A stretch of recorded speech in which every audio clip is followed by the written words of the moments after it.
At home decided to watch some TV, listening to the news by Gordon Mosley.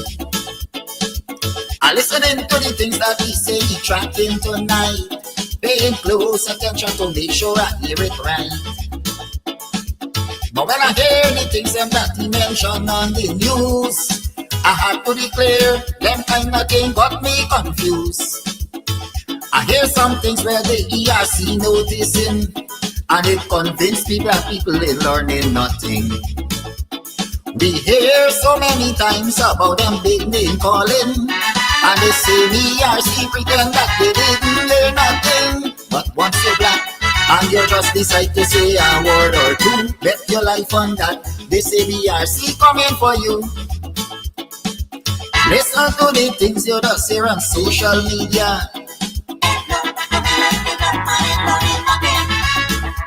Only one set of people allowed to talk in one Guyana. I still say nothing, black people in learning. But this is my concern. I hope one day black people will learn.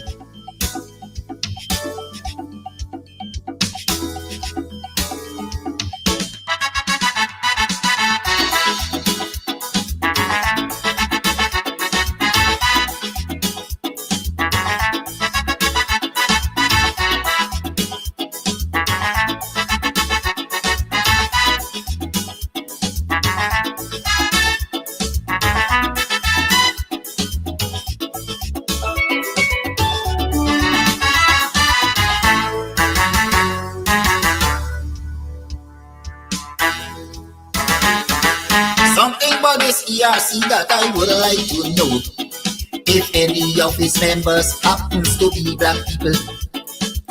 And if that is the case, I want them to answer this call. Tell me how come none of them ain't got no voice at all. You're showing signs of weakness and you're afraid to be fair, and we see the same thing keep happening year after year. And the day will come when all this nonsense will stop. That will be the day when black people decide to wake up. Not so long ago, something terrible happened. This young Indian man want to kill out all black people by poison. But if his shoes was on the other foot, would have been a big threat. But up to this day, this ERC can't do nothing as yet. How come it's only black people committing cybercrime?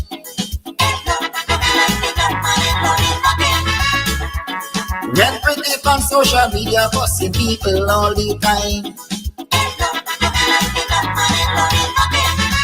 I still say black people in learning.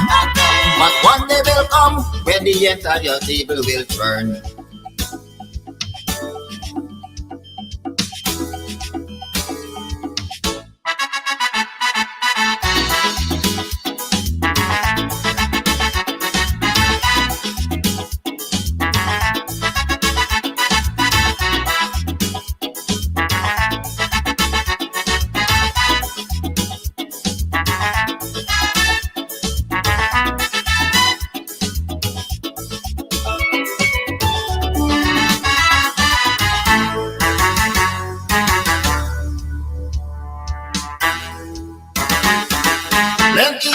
Excuse me, see they fail to condemn, because these people think that the law is only for them. And anybody else who decide to file a complaint, they go call you a racist and don't want to hear nothing. Plenty complaint from time to time has been brought to their attention, but because of this one-sided cybercrime is why they don't show any concern. There's only one set of people that they really care about, and black people must take the abuse and shut them out. Kidaki Amsterdam went to court just recently for an issue that was highlighted by the same ERC. And with breakneck speed, the police decide to jump on his case without a search warrant event and search up the man's place. Let us all agree that black people under attack.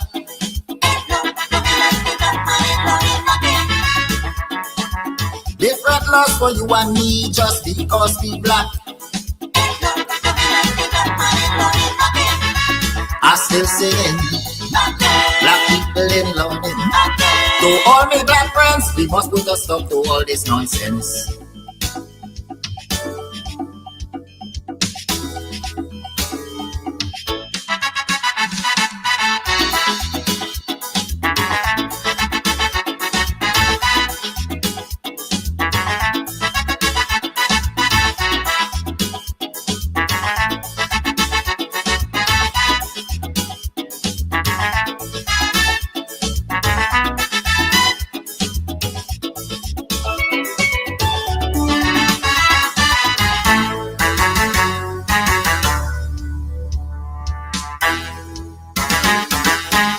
I'm in the cybercrime laws to keep people silent, just to make sure nobody criticizes this government.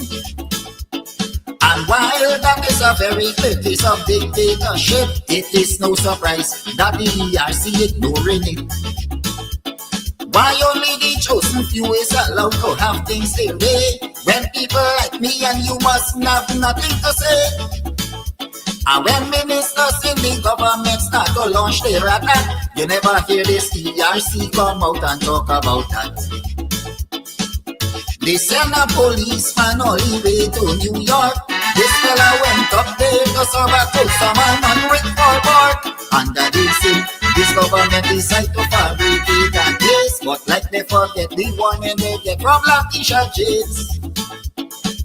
The vice president is prepared to use as a low life.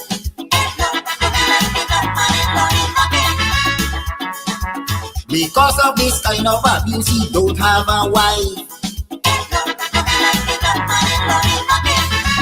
I still singing. Black people in learning. Just the other day, I hope your man see help is on the way.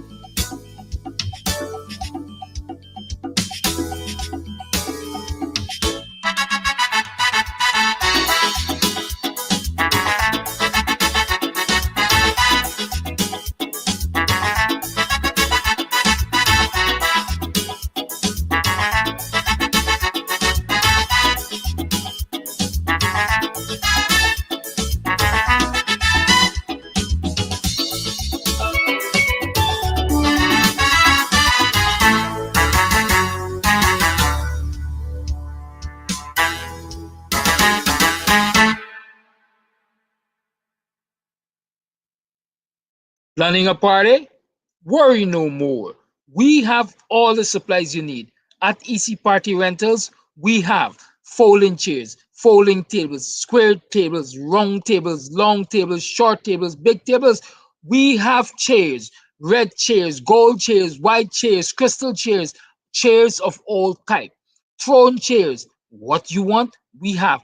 Food warmers, coolers, ice, beverages. At EC Party Rentals, we have what you need to have a good time. You plan the party, we do the work. Call us 622-5933. Easy Party Rentals. Let's keep your party going.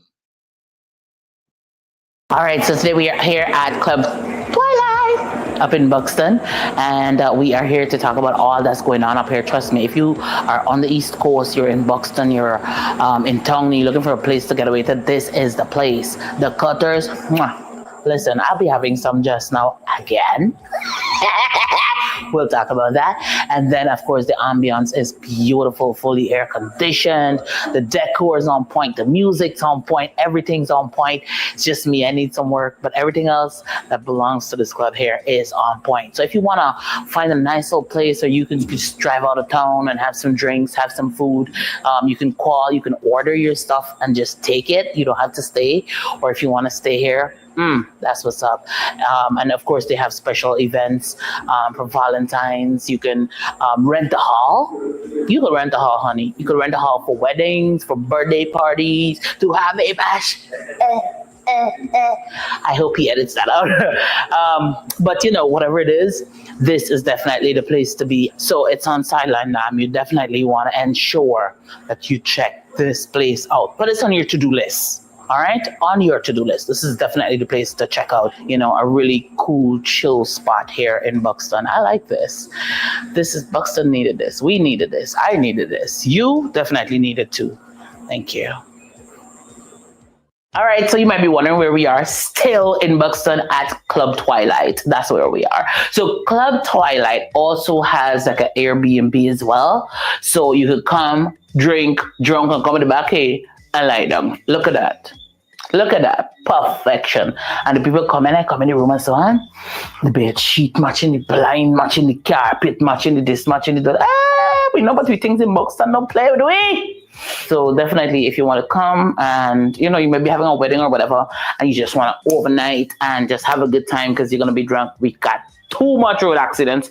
So you definitely want to come, drink, have a good time. They have several rooms that you can rent. You have your toilet, you have your bath, you have your sink, you have your dining area, you have the bed. This is nice. I like it. Anyways, to my friends and my family, if you're looking for me, I'll be overnighting.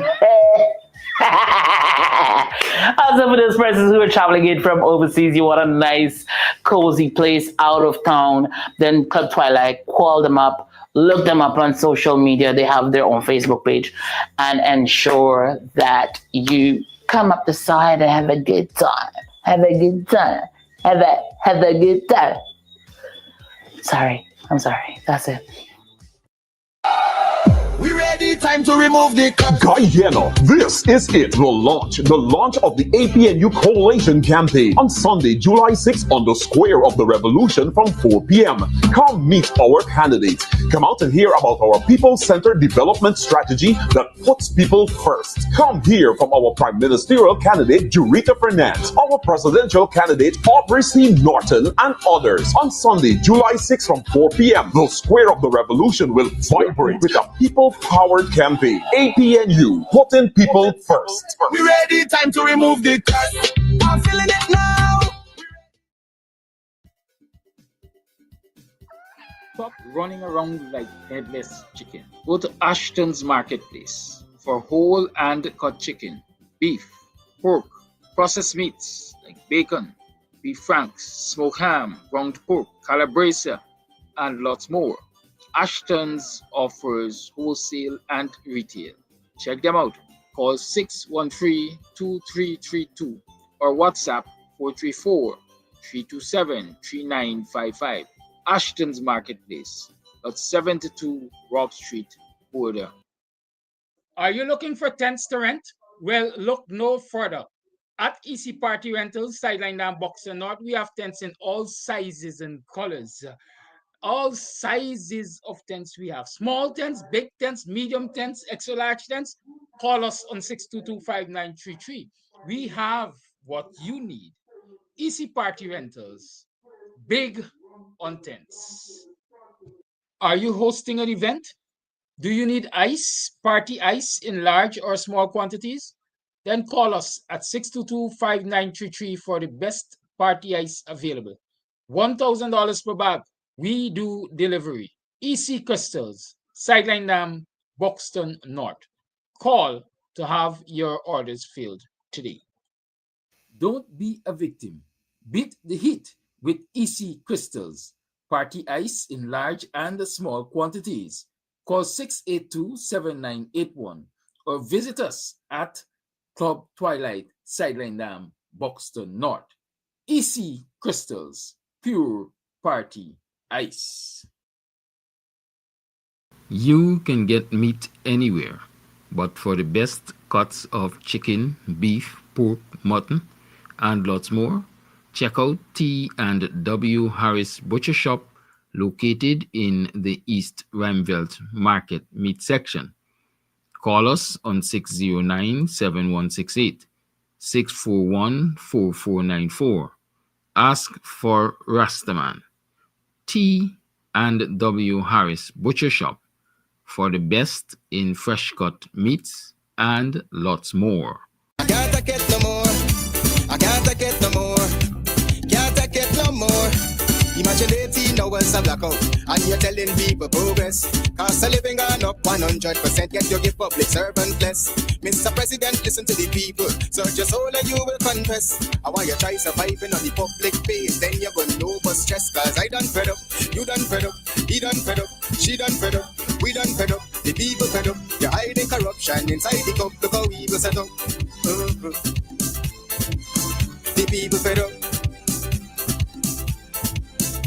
They don't drive no fear in the citizen. They may want the people speak out. Freedom of speech done gone inside the gutter. Knock off when you open your mouth. Discrimination in entertainment. And you're talking about one Guyana. When the Ministry of Culture keep the big shows. One set of girls and banner. Cause I done fed up. You done fed up. He done fed up. She done fed up. We done fed up. The people fed up. They hide the corruption inside the cup. Look how evil set up. The people fed up. Every picture you take and promise you make, everything you do is about clout. Then you come into me for I shake your hand, there's nothing to smile about. Corruption inside every sector, but when it comes to them, they send you. Try investigate efficiency, right? Go talk to Barrett and Sue, cause I done fed up. You done fed up, he done fed up, she done fed up, we done fed up, the people fed up. They hiding corruption inside the cup, look how evil set up. The people fed up. I done fed up on the dirty water, low pressure, want scream and tell somebody. Imagine 1,500 US, and they're telling me super salary. I done fed up on the unemployment racism and the lie they say one Guyana. Cause when you look with the oil money going, circulate with one set of banner. Cause I done fed up, you done fed up, he done fed up, she done fed up, we done fed up, the people fed up. You're hiding corruption inside the cup, look how evil set up. The people fed up.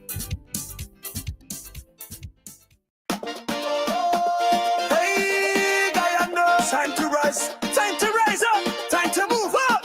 Hey, me and you in the place. Hey, we put people first. Oh, hey. From Essequibo straight to Berbice, Guyana people want justice and peace. From quarantine water to Demerara shore, we tie up promises, we want more. Hey. No more lies, no more disguise. It's time for we dreams to realize. We coming strong with people power. APNU our, this is we our. Say people first. We not gonna stop till the blessings burst. APNU, we putting people first. Time to rise up, break the curse. Future bright like a brand new day. We giant lead in a real big way. APNU, say people first. From the top to the bottom, love, unity blazing, vision clear. Guyanese strong, no space for fear. We got the rhythm, we got the fire. Lifting every village higher and higher. No more fights, no more delay. We come to build Guyana today. From Lettenbush to Bartica Base, every face got a place in this race. We done with the brokenness, done with the slack. We're taking the country forward, no turning back. Who you voting? APNU. Why we voting?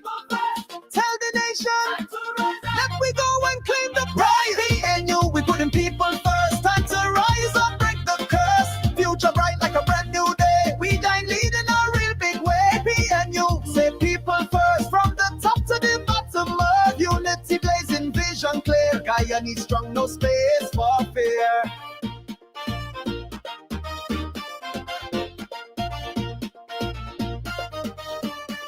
Every youth, every elder stand tall. This Guyana belong to us all. From the market woman to the king cutter hand, we building up this blessed land. APNU got the plan, got the drive. Putting people first, keeping up alive. So wind up, jump up, move with pride. We waving them flag nationwide. Say, are you ready? Are you ready? Say, we go vote.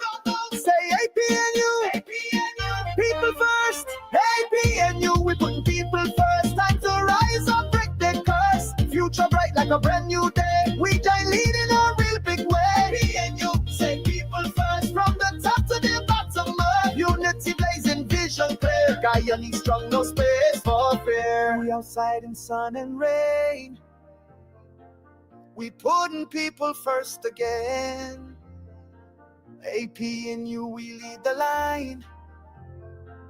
Time for Guyana to rise and shine.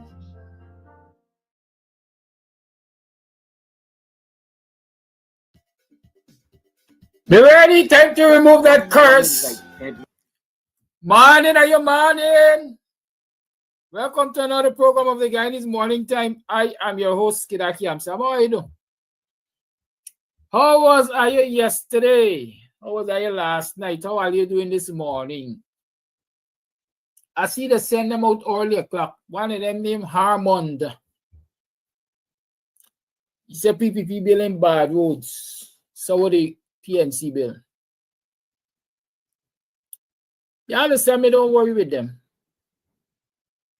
But I just got to worry with them because as an educator, I can't allow people to go wrong the place being ignorant, being dunce.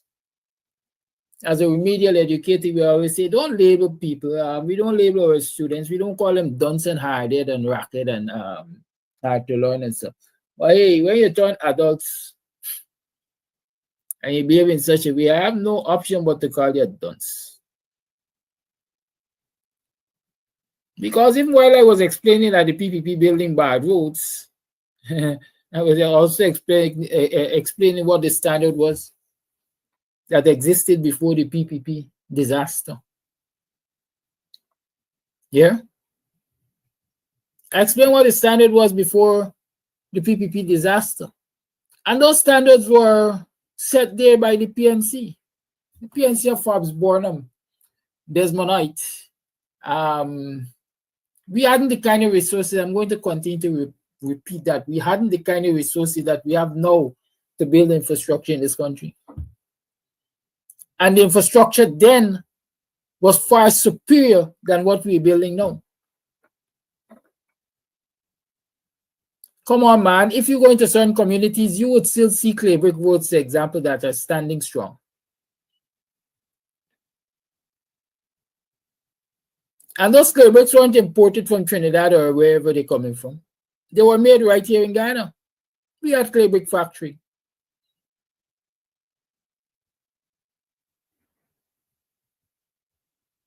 I tell you again, Linden Susdike Highway was constructed in a swamp.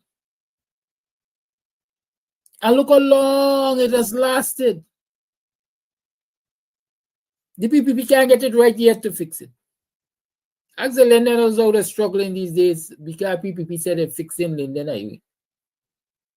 Apache there, piece of work here, piece of work there. Madness. They ain't got a clue what's going on. I got simple ways of judging government and the efficiency. Check the area around Ogle gas station there. Ogle gas station back maybe to industry. As soon as it rains, that road is flooded. The PPP been in office for more than 30 years, according to my calculation, and they can't get that right yet. Compare the roads constructed under the Granger government. Even on the East Coast Highway, that East Coast Highway project from, where did that section run from? Somewhere right up to Allendale, I think. Allendale go back to way back. Can't remember the entire section, but check this section.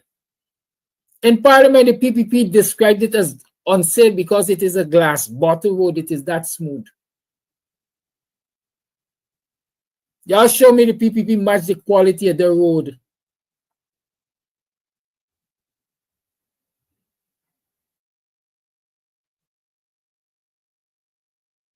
So, Harmond, it's not my intention to waste my time really on you this morning. I just want to give some snippets.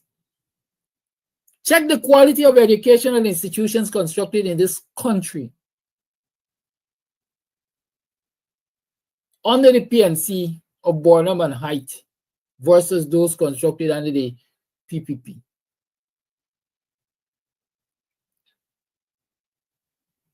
Check.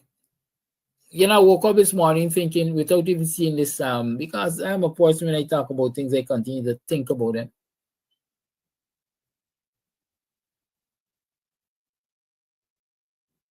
They tell you that they're building roads and they're building bridges and they're doing this and they're doing that. And I will repeat, the only concrete road built in Buxton, concrete bridge, the only concrete bridge built in Buxton for the last 30 years, as long as the PPP has been in power, was built by the APNU AFC coalition, and it is standing strong.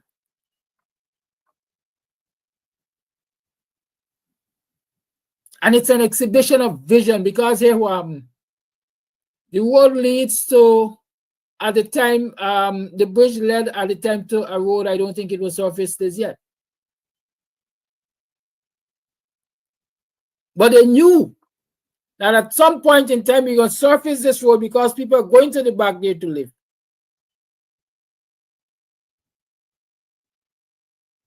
And so we're investing in a bridge, let us invest in one proper bridge, a big, strong concrete bridge. It's going to serve generations.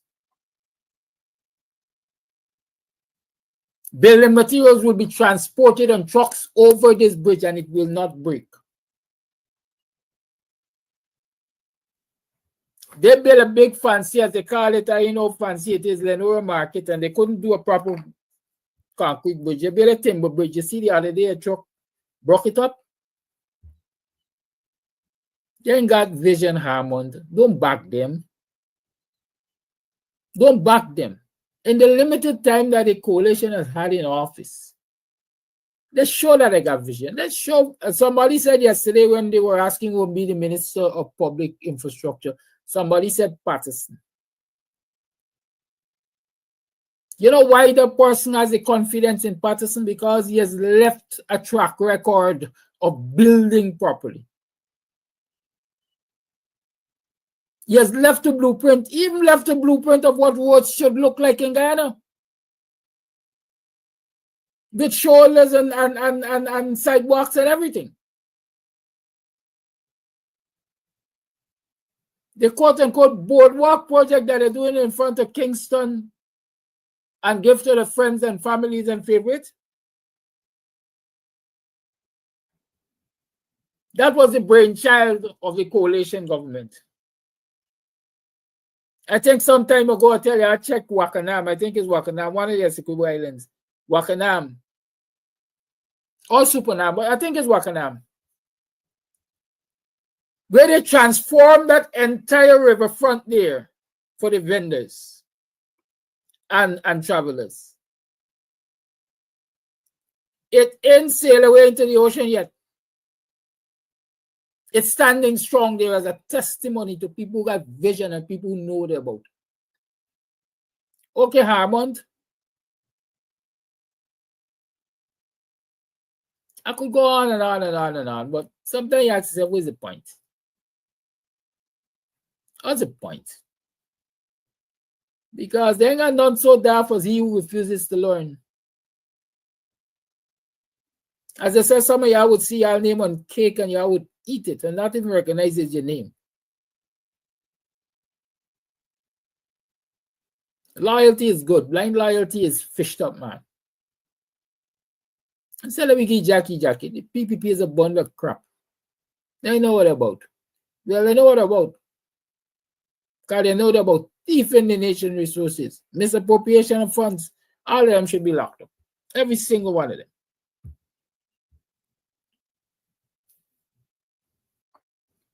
I hear the Bishop coming to Buxton today to talk about. Let's just show you something.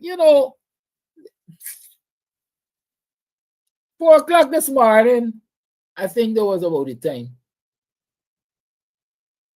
They got bell crier walking around the village, a lone girl, walking around the village at about 4 o'clock this morning with a bell, a freaking bell. Bang, bang, bang, bang, bang, notice. Bang, bang, bang, bang, notice. Bang, bang, bang, bang, notice. What has happened to modernity? Our villages had a history of bell criers, yes. But what has happened to modernity?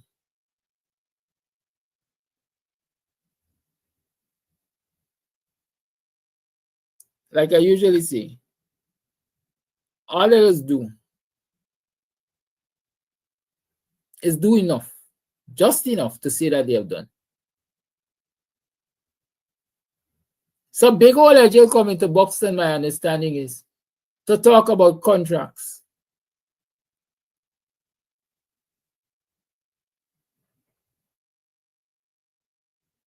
to talk about contracts and work. Only now Buxtonians need contracts and work. No, it's not only now. We get them 2 years, 3 years ago, we get them $50 million to build 25 bridges or something like that.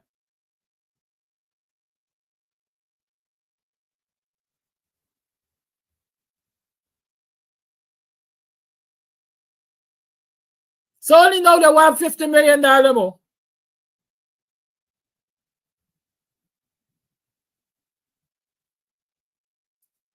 In the course of today, I might go live. Because GCOM is moving containers that store previous the ballots from previous elections. They're moving them from High Street, I think, or somewhere, to come to store them at Collingen. So I might very well go there and do a live. And when I go live, if I go live, I will take the opportunity to show you what the PPP has built in Buxton in the name of progress. Right on the north side of me, y'all remember I always talking about a 5 feet bridge? They got a 5 feet wooden bridge on the north side of me. And this is where you see you really can test people for vision. We build bridges in Buxton because Buxton people putting we under pressure. We want to build some bridges. And you look at the burial ground and an access passes at the side of the burial ground. Let me just call it an access now. You don't have a vision that, hey, it would be nice if we can upgrade this access. Let me call it a mud dam. It would be nice if we can upgrade this mud dam to a paved road and build a bridge wide enough so that horses can drive over to take the corpse, the dead, to their final resting place. Is not vision? Because you're building a bridge, right? But you can't see the vision. You only see a mud path, as you call it. And you want to bridge it to impress the people. And so you build a 5-foot bridge to a mud path. Because in your head, it's just a footpath, or it should only be a footpath. And guess what? If somebody were to come there with a dead in a casket, a nice big casket that usually people is important. So 6 of them can, 6 pallbearers can fetch the casket across the 5 feet bridge.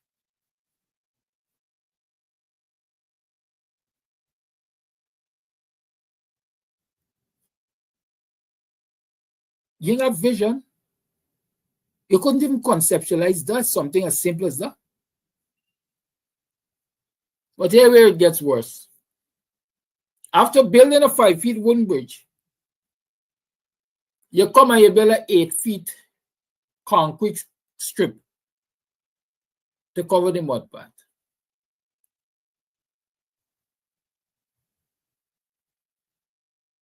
You build an 8 feet concrete strip to cover the mud path. So you got an 8 feet strip and a 5 feet bridge. So the access to that strip is smaller than the strip itself. And Harmond asking me what the PNC build. I want Harmond to ask the PPP what they build or what they're building. It sounds like what some people say, you buy something from Courts, your door wide and so, you put it inside and then you small on the size of the door, it can't come over. And yes, Master Son has raised another issue. Zinc fenced play fields in our community like Buxton Playground. Playgrounds that were enclosed with 10 and 8 feet zinc sheets. All the zinc sheets have been removed and replaced with chain link fencing. And not only chain link fencing, but chain link fencing that is 4 feet. Chain link fencing that is 4 feet. So when previously, even in the scarcity of resources, PNC, because those were PNC times, constructed fences around ball grounds and play fields for children with zinc and high enough to prevent people scaling the fences, etc., to prevent balls being thrown out of the ground, etc., when they're playing football and so on and so forth. The smart folks over at PPP say, hey, we want no zinc to prevent them flying over. We don't want no zinc to prevent people scaling. We want chain link. 4 feet that people can jump over at will. And every ball that a cricketer strikes to the boundary could fly over the fence. And every football that is kicked in could go over the fence. There's the vision they got.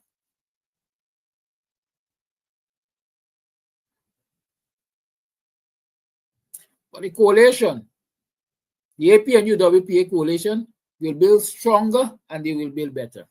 I guarantee you that. Because we have vision, at least. I got vision, and I'm going to represent the vision.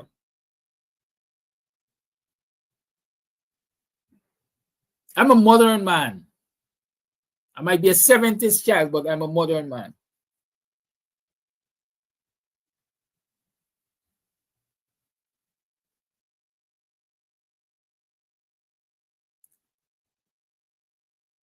Before I leave, because I'm going to call Mr. Jordan, no, Mr. Jordan morning. I see somebody asking or responding to me saying, take a chance. With the AP and UWPA coalition, take a chance. We must take a chance with the future, and we must take a chance with this, and we must take a chance with that. Yes. Why read the exact comment? Because guess what? Pivot enterprise, whatever pivot enterprise is. I sure is a PPP masquerader.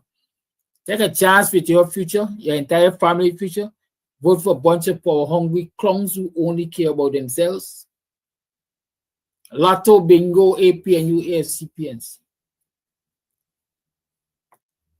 Let me clarify this to you because I know you're done. See, intellectually lazy, you're slow.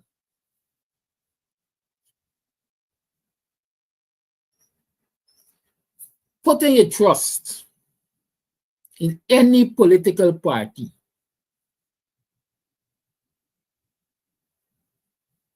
is a chance you're taking. You know why? Every political party comes to you and it presents, like the PPP did present. These are what we will do for you when we get into office. These are what we would like to do for you when we get into office. There's no tangible that they give to you in exchange for your vote, at least not before the vote. Well, in this instance, the PPP does buy votes. So a lot of y'all get tangible, a box of cocoa puns, and a 5,000 a year and a one-off IK voucher that sends money to the supporters of the PPP. And it's not even enough to really and truly help you with your IK issues. Let me explain that to you. The government is giving you $15,000 IK voucher.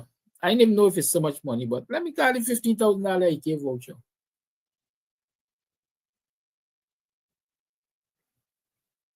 Every citizen is eligible. You go, you collect your IK voucher. There are a specific number of places where you can go and use it.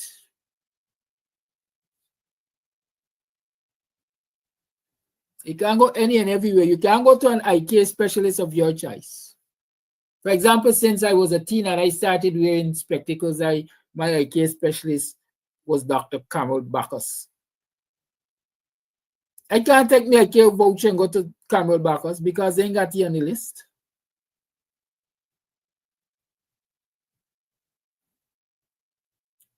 When Dr. Kweku was alive, I used to go to Dr. Kweku. I don't know how many of you know Dr. Kweku. I think he was the best in this country. He was head of ophthalmology at Georgetown Hospital, as a matter of fact. A Ghanaian. But hey, you could only carry this voucher at the people we choose, the people we want to put money in their pocket. What will this voucher get you?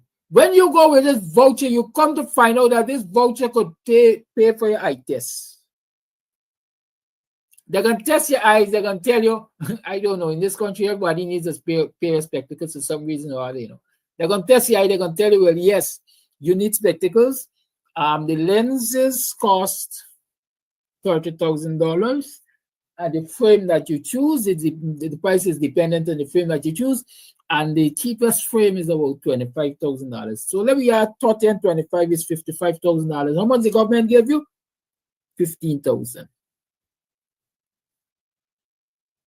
How much you got to fork out of your pocket anyways? $40,000. A lot of people get caught in that trap because in many instances, it's not something that budgeted for. It's not something that they were prepared to deal with as yet. It's not something that they saw as a necessity. But because it is handout from the government, or what the government promoted as a handout, they got drawn in. And so business going to the friends and cronies of the government. And in many instances, the people facilitating the business going to them getting kickback.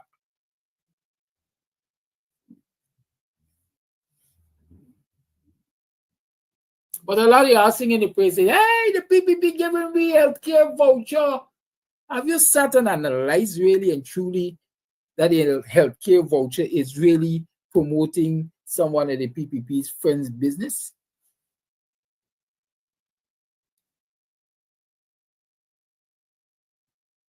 Of course, at your expense. You check and see every voucher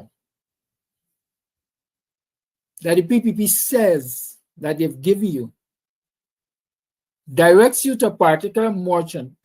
Most, if you do the research, you can find related to someone from the PPP. And it requires you to spend more money. It requires you to spend more money than the voucher gives you.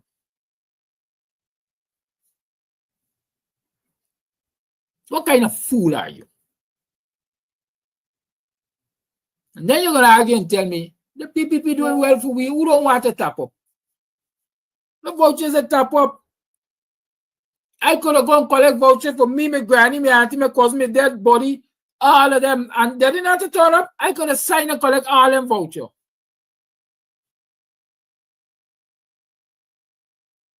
But what do you do with those vouchers after? You got to find money to tap up all of them vouchers to get any service you want. But let me whisper this to you. And this is what they don't tell you. They are run-ins with the vouchers too.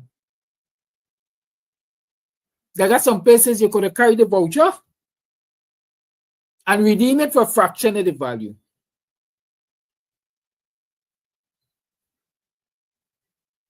So you carry a 15,000 voucher and you redeem it for 10,000. Yeah, that's what the PPP is about, run-ins. And that's what Guyanese citizens seem to like, run-ins. But back to the point. When you act on the promises of politicians and political parties, you're taking a chance. The teachers, they take a chance. The PPP, they tell them 50% for your public servants. You're going to get 50% increase. Don't worry, them small things will coalition giving you yearly. Y'all see 15% yet? Have you seen 15% yet? They announced 8% the other day. Up to now, it can't pay yet. But it's Jordan time. Let me call Mr. Jordan. We could continue this conversation tomorrow. But I think I've laid my case. Harmon and the rest of y'all gonna come again. Y'all gonna come again. I'm gonna show y'all some stuff from we're talking about them playfield fences that they're turning into 4 feet chain link fencing. But let us call the big man for today's show. Last week I make you run into 10 o'clock. I want to do this morning.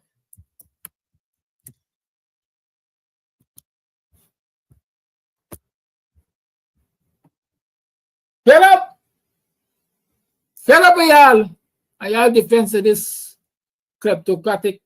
I can't take it no more. I can't take it no more. Government. Can't take it no more. Imagine 18 hours of blackout, and you're telling people progress. Cost of living gone up 100%. Get you give public servant less. Mr. President, listen to the people. Search your soul and you will confess. I want you try surviving on the public page. Hey, Mr. Jordan, I'm back to bed. Cause I done fed up. You done fed up. He done fed up. She done fed up. We done fed up. The people Mr. Jordan, good morning. the corruption inside the Good morning to you, government. How you doing, buddy? It's rainy Monday morning. Rainy morning. I was Rainy Thursday morning. I said you got back to bed. I was hoping to, but since for quite a while now we're not getting water in South. So I had rushed to try to fill up some buckets from the showers of blessing. You know, we just can't believe that we in this fastest growing economy, Dubai, Dumbai, whatever else it is, but we're not getting any water. Look how much progress you've made, Mr. Jordan. You've made a lot of progress. From water traveling to the top floor or the first floor of your building without the use of an electronic or electrical pump under the coalition government to running outside to full bucket from the rain. That's progress. That is progress, my friend. And I am saying to you, it is going to become extremely laughable. All these tall buildings that they are, you can't even get water in your ground floor, much less 12-story, 13-story, and so on. Where are they going to get the water from? And GWI has come up with these ingenious excuses that when water is overflowing and so on, and Sabretu's made a complaint, they talked about taking out air out of the lines. You know, that is why you're seeing water flowing out. It's not broken mains or so on. It is that we're airing out the lines. Now, they've been airing out these lines for the last 2 or 3 weeks. And as a result, it results in zero water. Imagine, no water in this big day and age.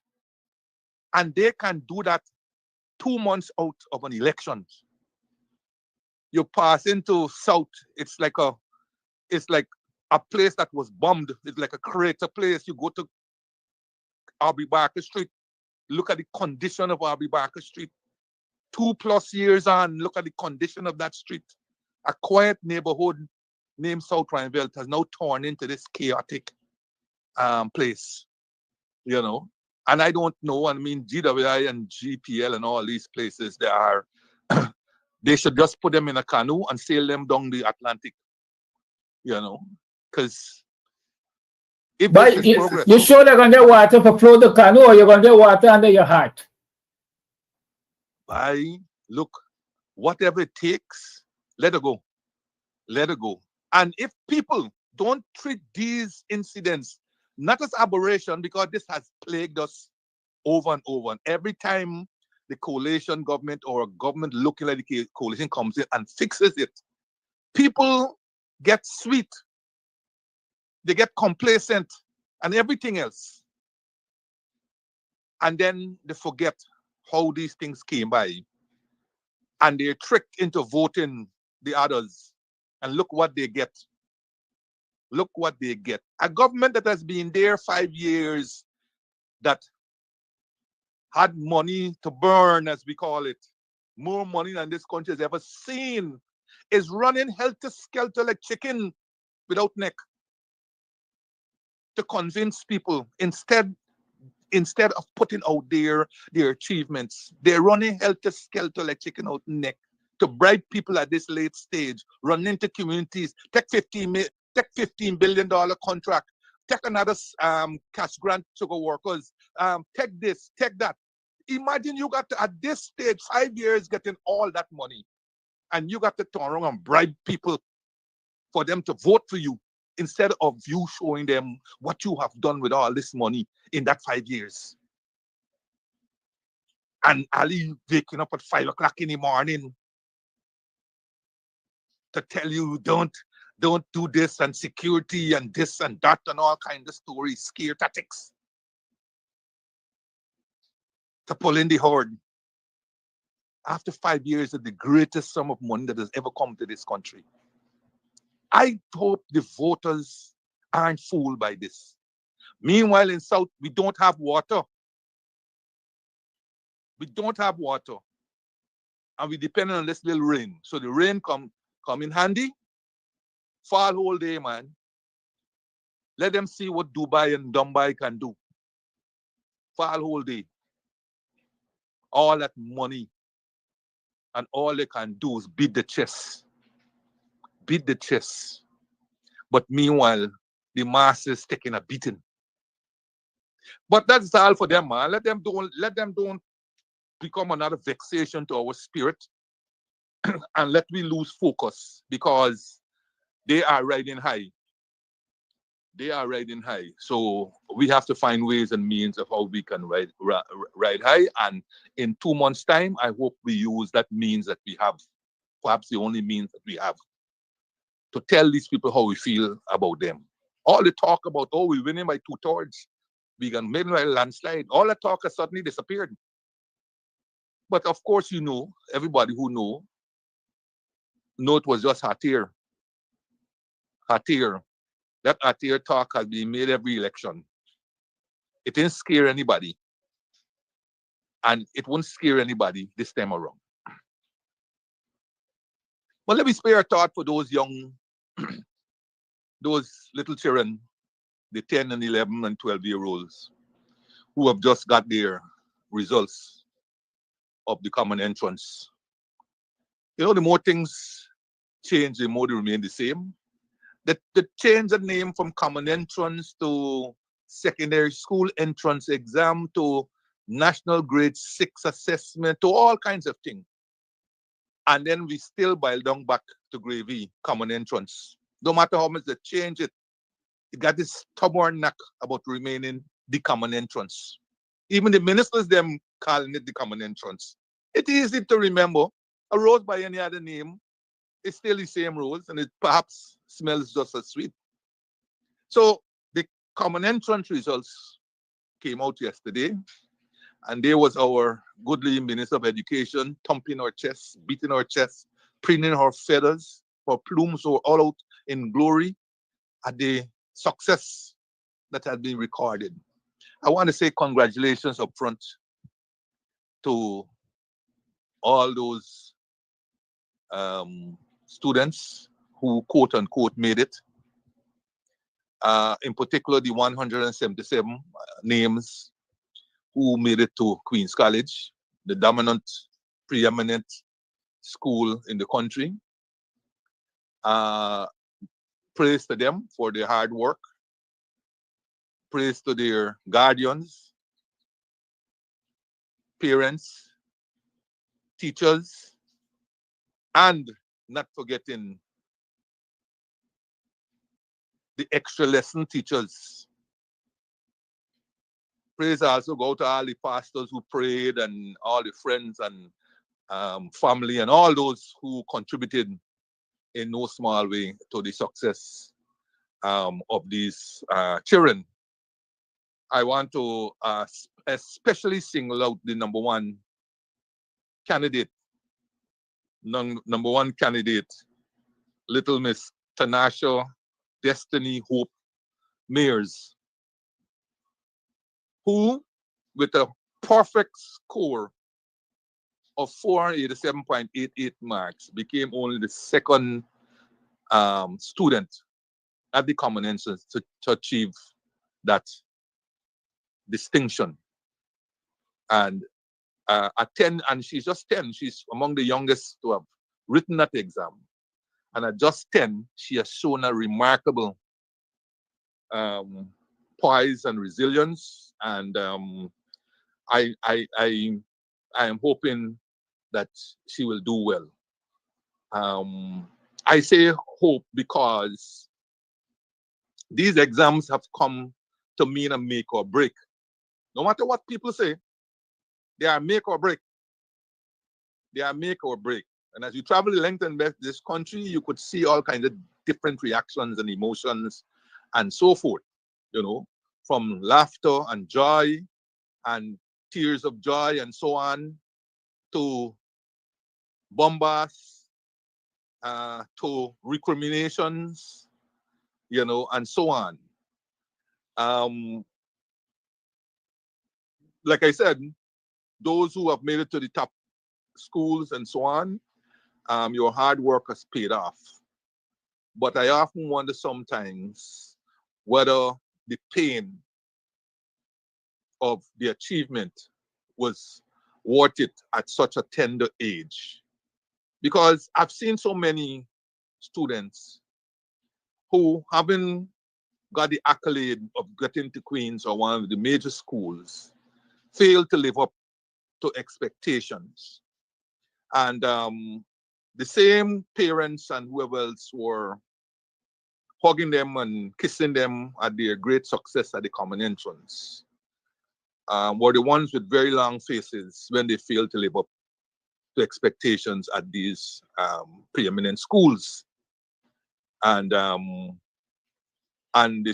child could quickly and easily sense the change in emotions and so on. And many of them cannot cope with what appears to be a loss of confidence, a loss of love by their parents and so on. Notwithstanding that the parents will still be trying, but for many of them, it looked like they're going through the motion. They suffer from burnt out, you know. And so I'm praying and hoping that these students will continue in the path of success as they go on to secondary school, and they will go on to achieve big things. I had a quick look at some of the stats that have been put out. And according to the Minister of Education, 15,784 pupils wrote the exam.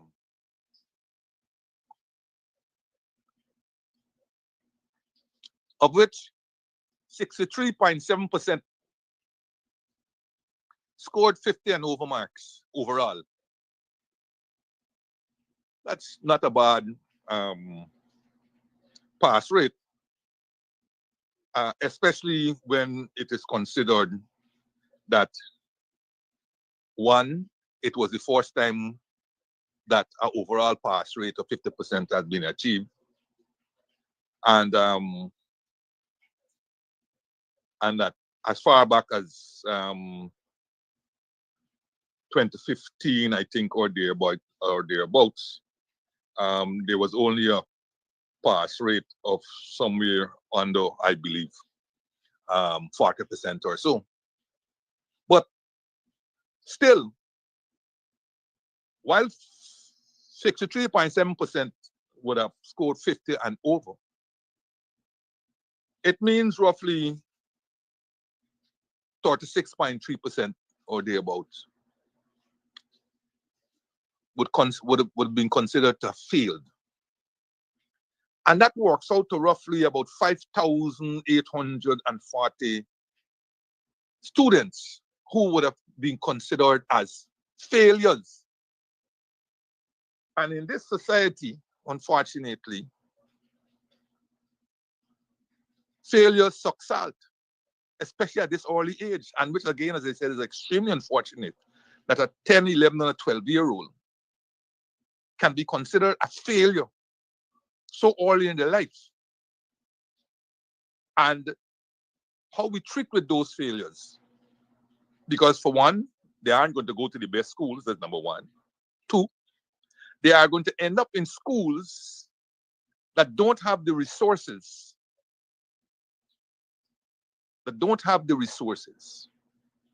For all intents and purposes, many of them will be ending up in primary tops or schools that are deemed to be secondary schools, but with no pedigree behind them.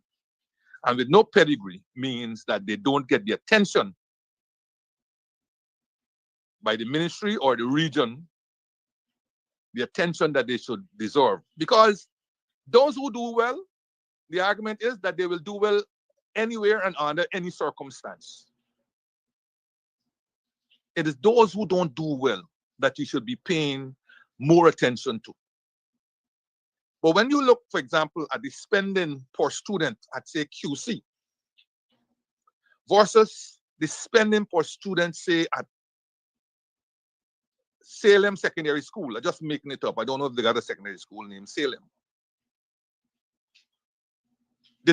There's a wide gap between the spending.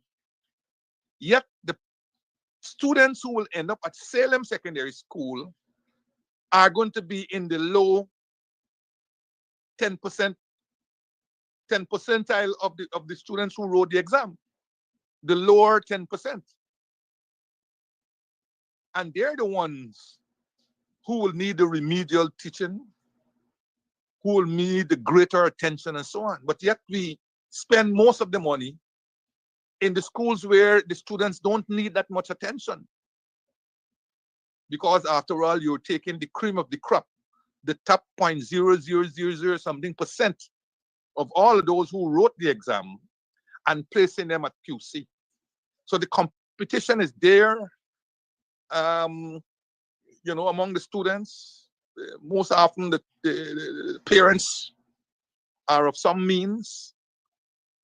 The school is full of teachers. The labs are up to date. The Parent Teachers Association work, the Old Students Association are of means, caliber, pedigree, and everything else. So you got institutional learning there and so on. And none of this will be available to the students who go Salem. So it wouldn't be surprised if the matriculation rates at Salem School are considerably lower than the matriculation rates at, say, Queen's College or any one of the top 5 considered secondary schools. So that is a big issue every year with this common entrance. What is happening to that sizable number of students who are considered failures? Are there remedial and other attention being paid to them? Do we do trace studies to find out how they have progressed over time? Or do we just leave them abandoned to the wilds of the environment? So while the chest beating and so on will take place for the rest of the week, perhaps, we spare a thought for this high number of students who can't make it or who haven't made it, quote unquote, who haven't made it, and who perhaps are in a corner or in a room locked up, uneasy and unable to face even their parents because they think they are failure, or even the parents think that they are failure. And what they will have to go through between now and when school reopens in September for them to constantly hear that they are failures. We got to do more and we got to do better. Especially when you hear the common entrance top students talk about what they had to do. Students, 10-year-old and 11-year-old and 12 talk about having to stay up after midnight, then get up and go to lessons, then stay for lessons after classes, online classes at 10 and 11 and 12 years. This is what they're going through. Not university that you expect that you got to burn the midnight oil as more and more papers become due and exams are coming up. These are little 10 and 11 and 12-year-olds who are going through that burnout. I had the distinct, let us call it displeasure, of meeting a top student who ended up at QC, but who had burnt out by the time they had struggled to reach fifth form.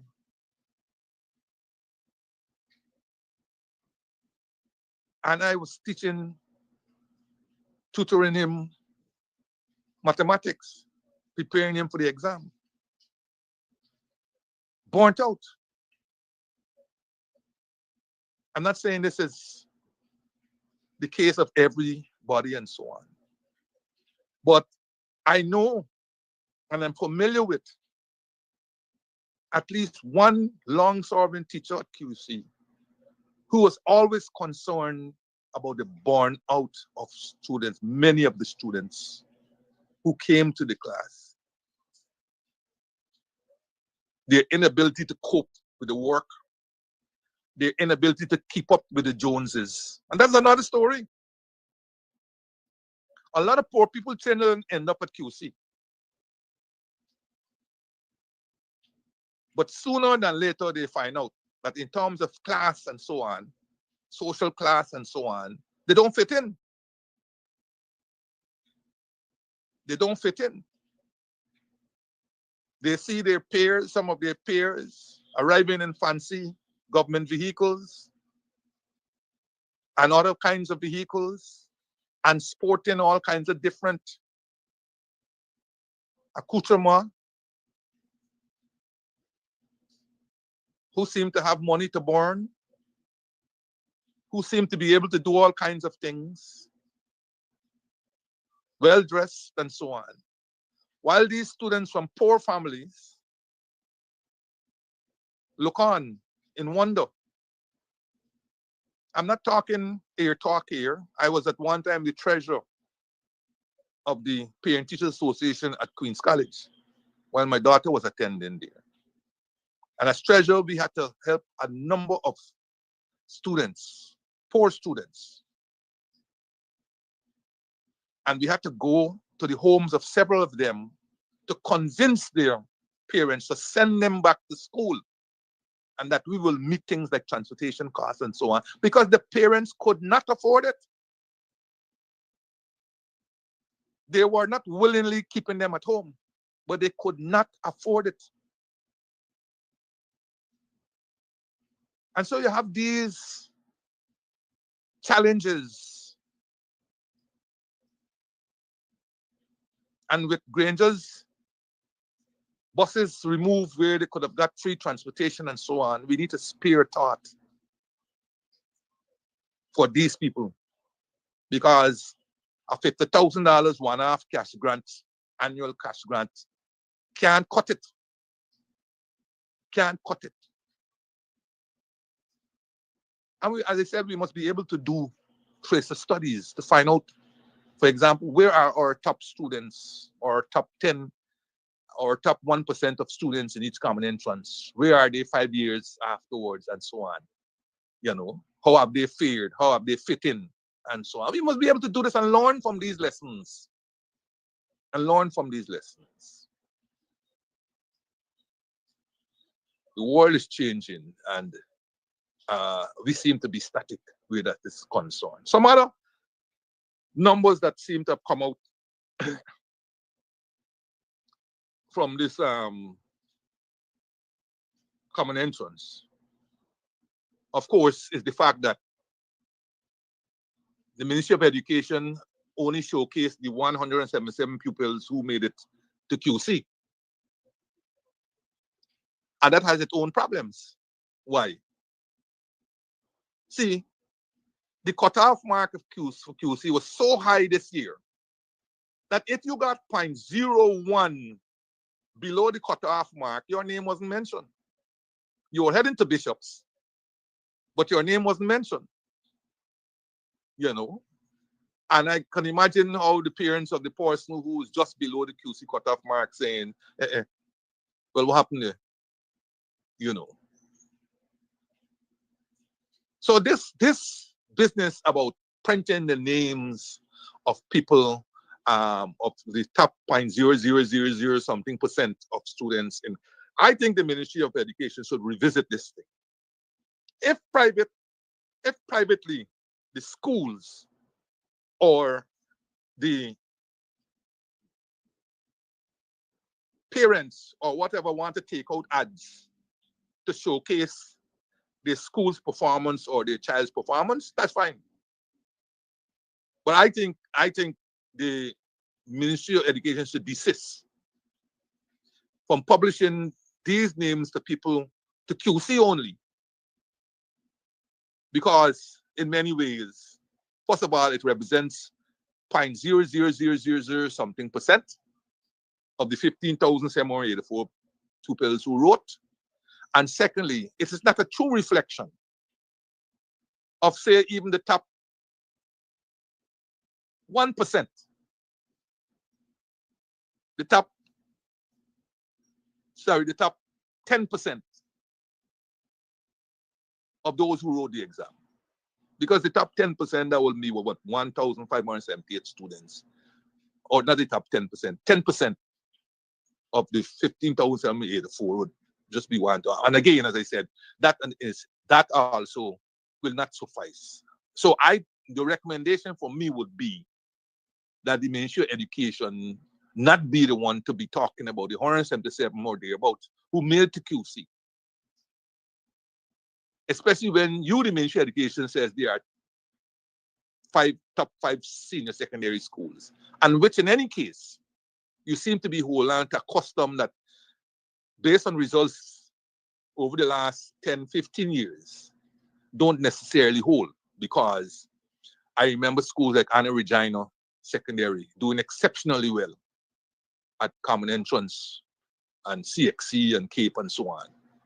So the Ministry of Education is just merely helping to reinforce something, which they then turn around and talk about as it's being anachronistic and so.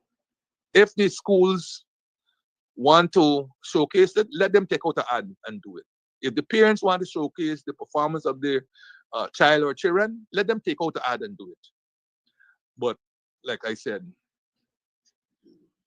the students who then make the 177 cut or whatever cut that you talk about, but certainly the QC cut, is just reinforcing and stigmatizing,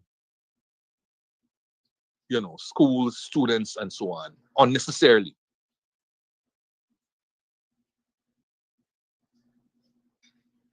And then the Ministry of Education put out that in 2020, 586 of these students made the top 5 schools. And according to them, the top 5 schools are QC, Bishops, Saints, Stanislaus, St. Roses, and St. Joseph's.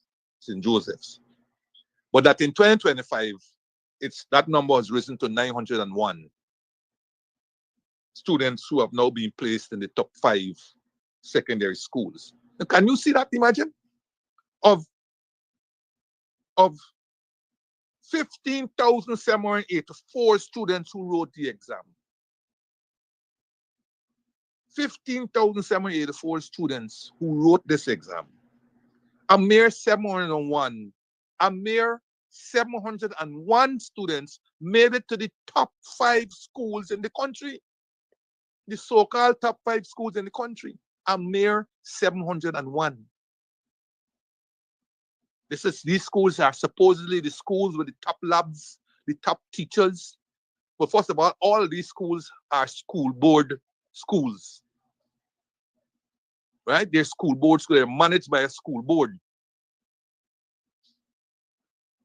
And they got all the fancy labs. And they have been the recipients of extensions, physical extensions. Even QC is going on another physical extension as we speak. So they have been recipients of extensions. Bishops, Roses have a completely new campus that has been rebuilt. A contract that was taken away from a local contractor and given to the Chinese to build. St. Stanislaus is going under an extension also. So all these schools, even St. Joseph's is going on an extension. All these schools are the recipients of extensions. 901 out of 15,784 has made it to these top schools where they will get all the proper teaching, all the teachers, all the resources. And certainly the ones who are going to be condemned to Salem Secondary School will get nothing of this sort.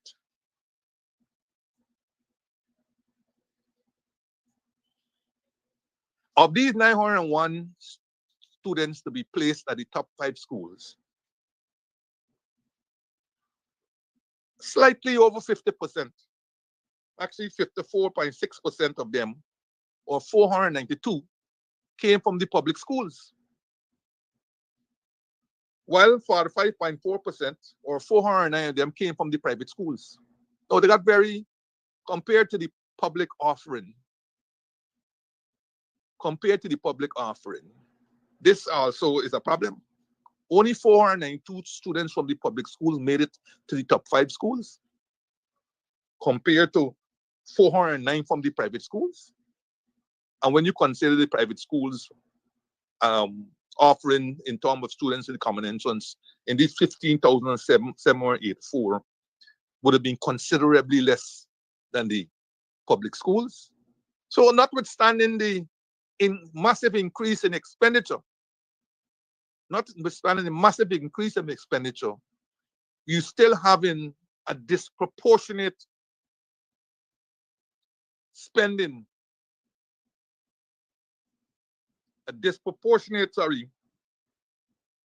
performance at the private level versus the public school level. Now you could say, well, you know, private school is discriminate in terms of who they accept, and they try only to get the best and so on. That is not necessarily true. Maybe the most favored of the favored private schools do that. But a large number of private schools accept you on the basis of your ability to pay.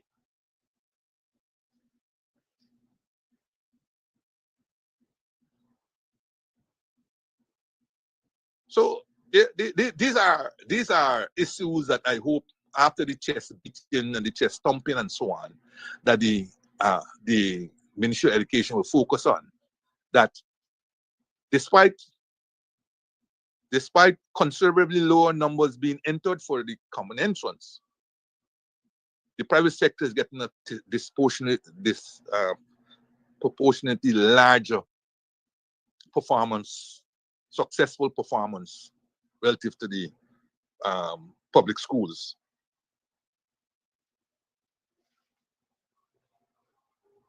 By breakdown of subjects quickly,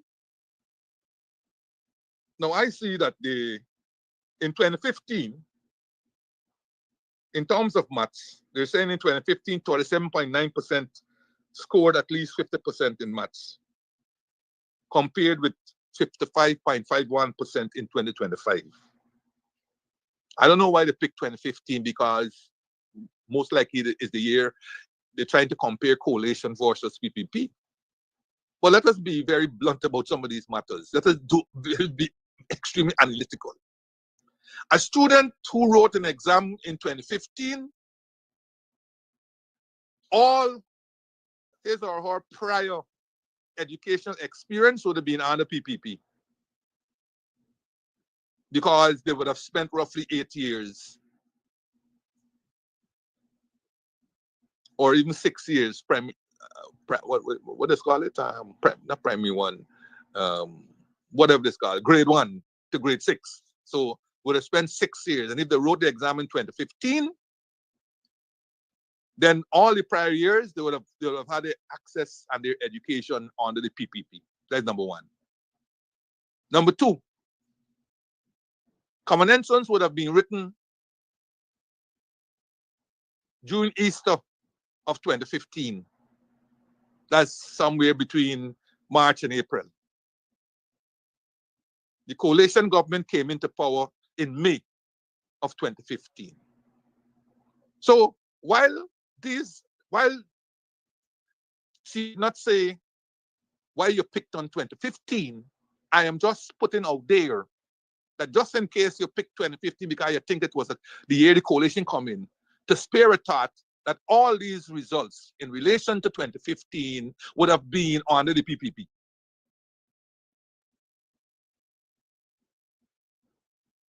So the match result of 47.9% in 2015, that is compared now to 55.1%, I said kudos. Kudos to the improvement. Kudos to the improvement. The improvement would not have been a massive leap from 2015 to 2025 in that decade. It would have been a consistent, progressive movement towards the 55.1%. And let us hope we don't be like a yo-yo. This year is 55.5, next year is 15, the other year 25. But let us hope we can continue to build on this success, and hope is a turning of the tide for continuous growth in this subject and all the other subjects. In English, in 2015, the pass, those who got 50% and more was 45%, compared with 69.25% in 2025. And I hope this percent pass rate has some meaning behind it. And it's not just book English that we're talking about here. Because too often, in too many subjects, people come out with distinction and so on, and can't speak it or represent it. But as I said, this is a trend in the right direction. Excellent results, 69.25%. Let us hope we can reach the day when 90-something plus percent of English-speaking Guyana could pass English comfortably.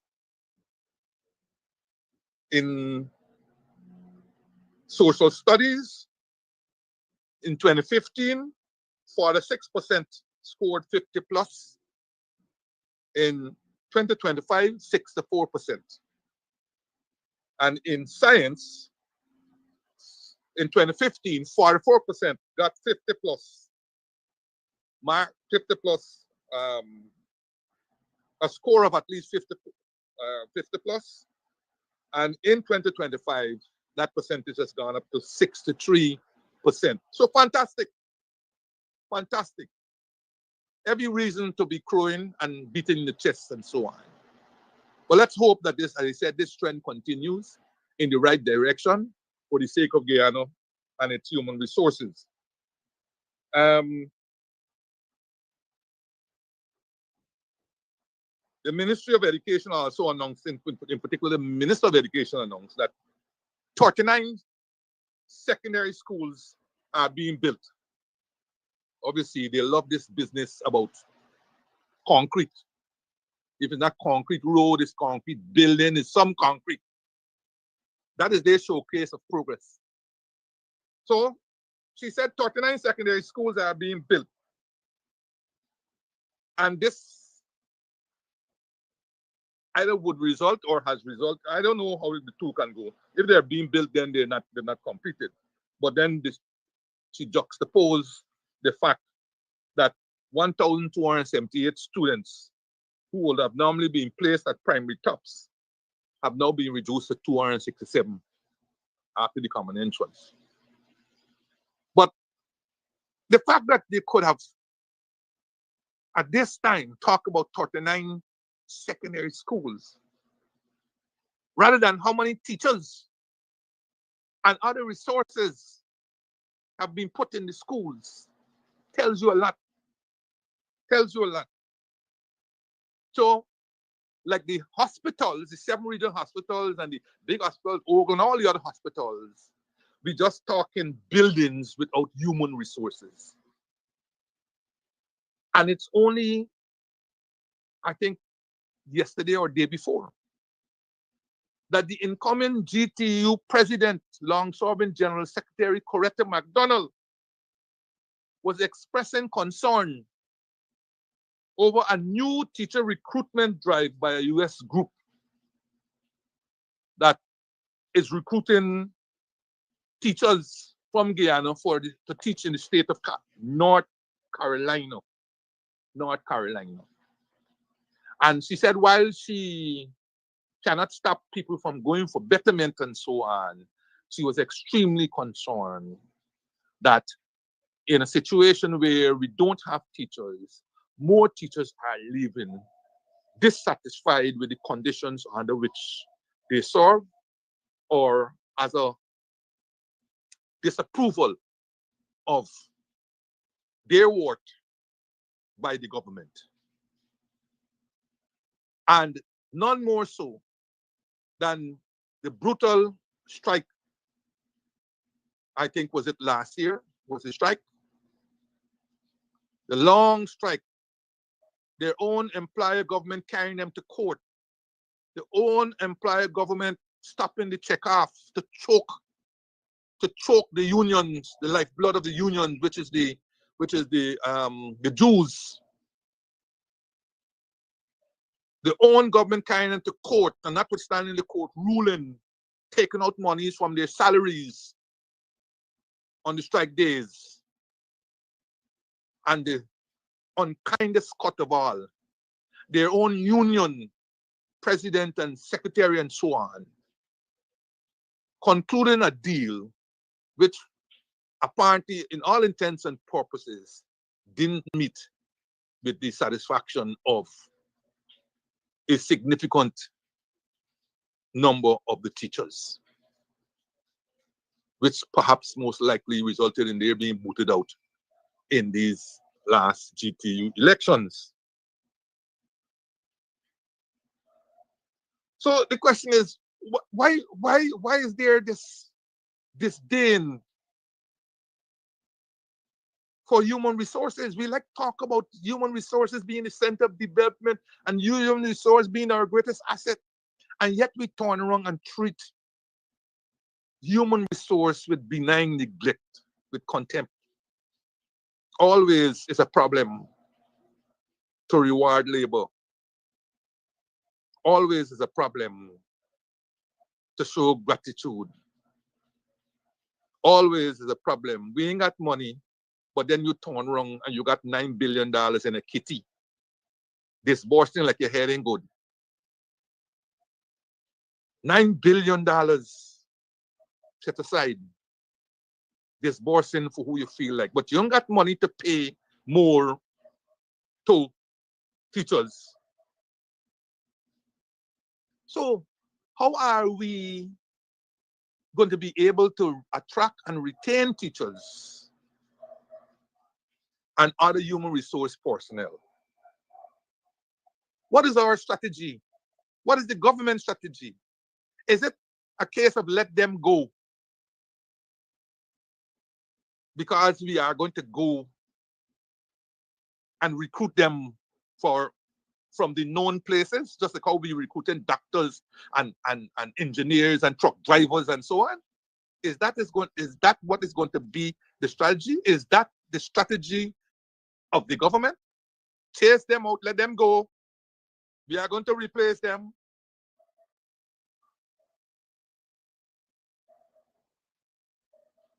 In ending this part, all I would call for is that there needs to be a deliberate strategy to retain teachers and other professionals like doctors and nurses, engineers, and so on. I always say a dissatisfied nurse or doctor is a tragedy waiting to happen. It's a tragedy waiting to happen. Or a dissatisfied engineer is a tragedy waiting to happen. It's not like a dissatisfied economist. But when these disciplines, these professionals, when they are dissatisfied, it is trouble. So while we accept that you must build schools, especially to modern standards and so on, we also have to spare a thought of the things that got to go into that school to make it We ready, time to remove the Guyana, this is it, the launch of the APNU Coalition campaign on Sunday, July 6th on the Square of the Revolution from 4 p.m. Come meet our candidates. Come out and hear about our people-centered development strategy that puts people first. Come hear from our Prime Ministerial candidate, Jurita Fernandez, our presidential candidate, Aubrey C. Norton, and others on Sunday, July 6th from 4 p.m. The Square of the Revolution will vibrate with a people-powered campaign. APNU, putting people first. We ready, time to remove the curse. I'm feeling it now.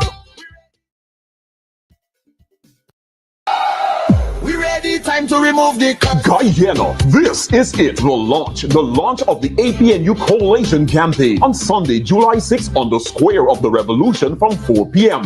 Come meet our candidates. Come out and hear about our people-centered development strategy that puts people first. Come hear from our Prime Ministerial candidate, Jurita Fernandez, our presidential candidate, Aubrey C. Norton, and others on Sunday, July 6th from 4 p.m. The Square of the Revolution will vibrate with a people-powered campaign. APNU, putting people first. We ready, time to remove the curse. I'm feeling it now. Stop running around like headless chicken. Go to Ashton's Marketplace for whole and cut chicken, beef, pork, processed meats like bacon, beef franks, smoked ham, ground pork, calabrese, and lots more. Ashton's offers wholesale and retail. Check them out. Call 613-2332 or WhatsApp 434-327-3955. Ashton's Marketplace. That's 72 Rob Street, Florida. Are you looking for tents to rent? Well, look no further. At Easy Party Rentals. Morning, neighbor, morning. Morning, neighbor, morning. Give me a thumbs up if you can hear me. If you can hear me loudly and clearly, give me a thumbs up. Waiting. How are you doing?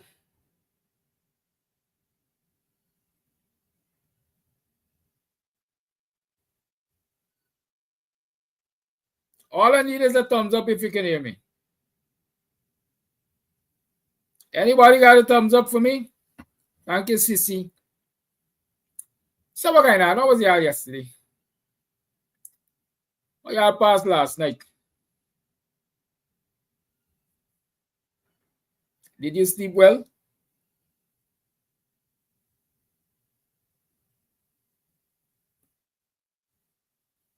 How well did you sleep?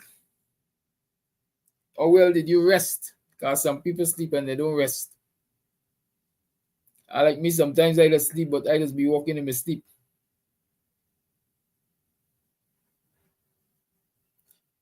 Right? So y'all tell me how well y'all slept. What is it goings on? Somebody looking for problems with me this morning, but you know what? I just take my problems, you know. I bad like that. Y'all gonna get problems if it's problems y'all want. How well did you sleep? What were you able to achieve yesterday? What gave you hope? What gave you hope, folks? I understand that the people say that they're gonna get the money that they promised you before elections. Naturally. If you didn't know they slow than here for Ali. And I know y'all didn't slow than here for Ali. Ali is the slowest thing around. Hola, Flash God knows the problem I got by. It's who Flash telling they got a problem, me? No problem I got partner. It's Free Talk Friday, you know. So right now I'm taking it like that. Why y'all do all the talking? I'm going to try to do some, but y'all can do all the talking. Right? It's Free Talk Friday. I'm really debating whether or not I should go on TikTok or stay on YouTube and Facebook alone. Sometimes TikTok just takes some energy by because I don't get it right all the time. Right? But hear me. What were you able to achieve yesterday? What gave you hope? That tomorrow gonna be a better day, and the day after election is gonna be even better than tomorrow. To give you.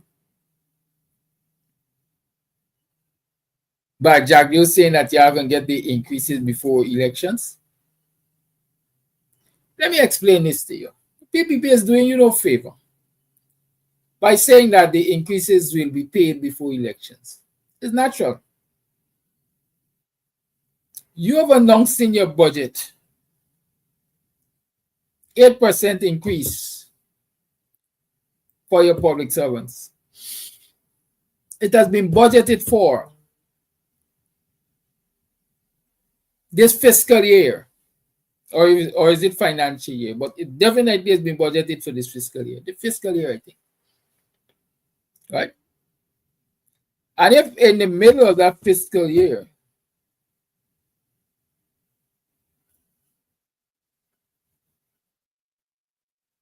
it's like, yeah, you mean I gotta start over?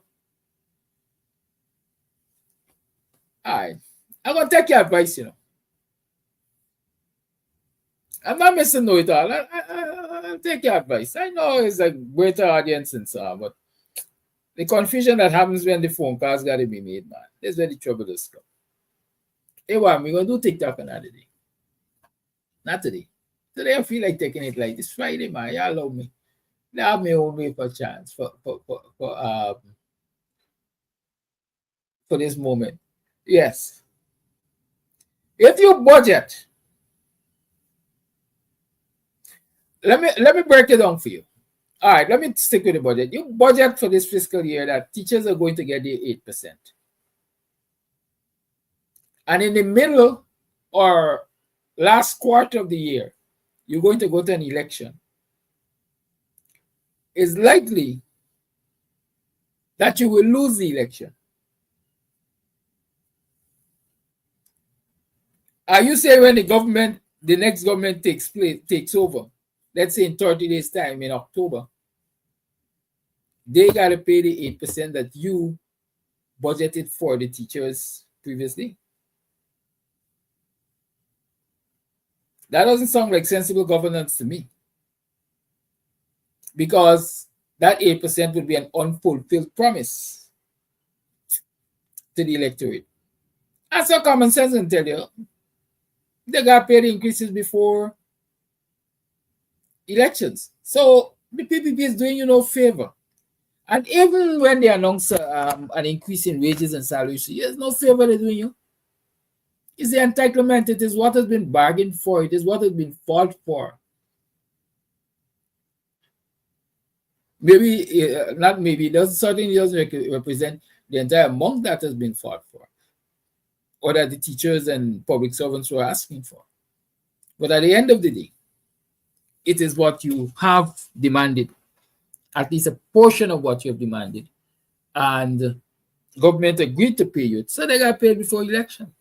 There's no favor. Say, I don't feel indebted to Jack D on the PPP. I can tell you under the coalition government, even if they had announced the 8%, you would get it in January. They didn't wait until September when there is an election.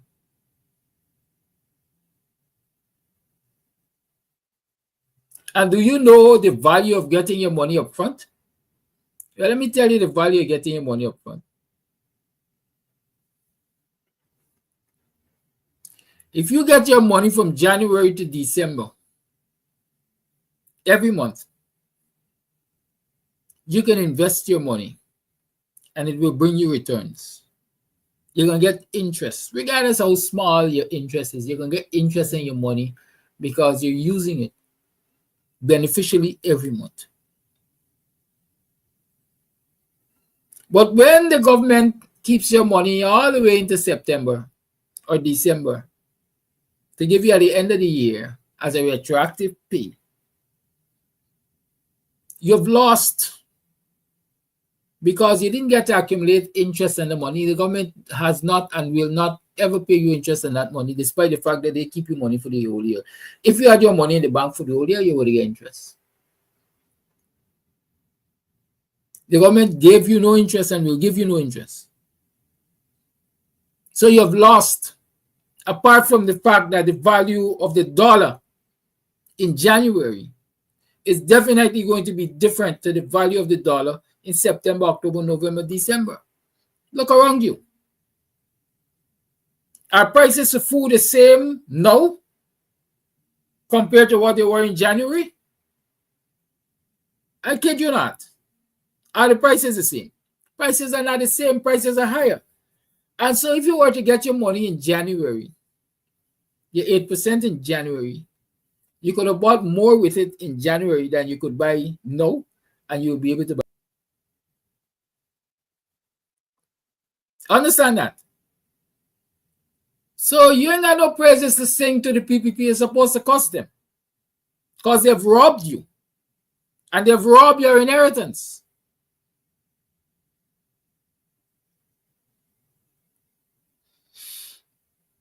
You don't owe them nothing. They owe you. Be aware of that.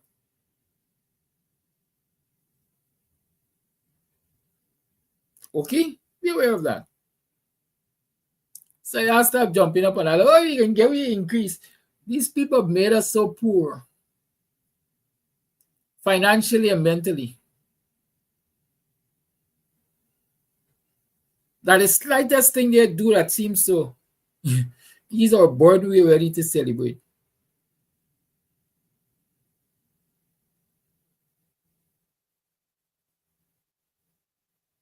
Let us stop that nonsense.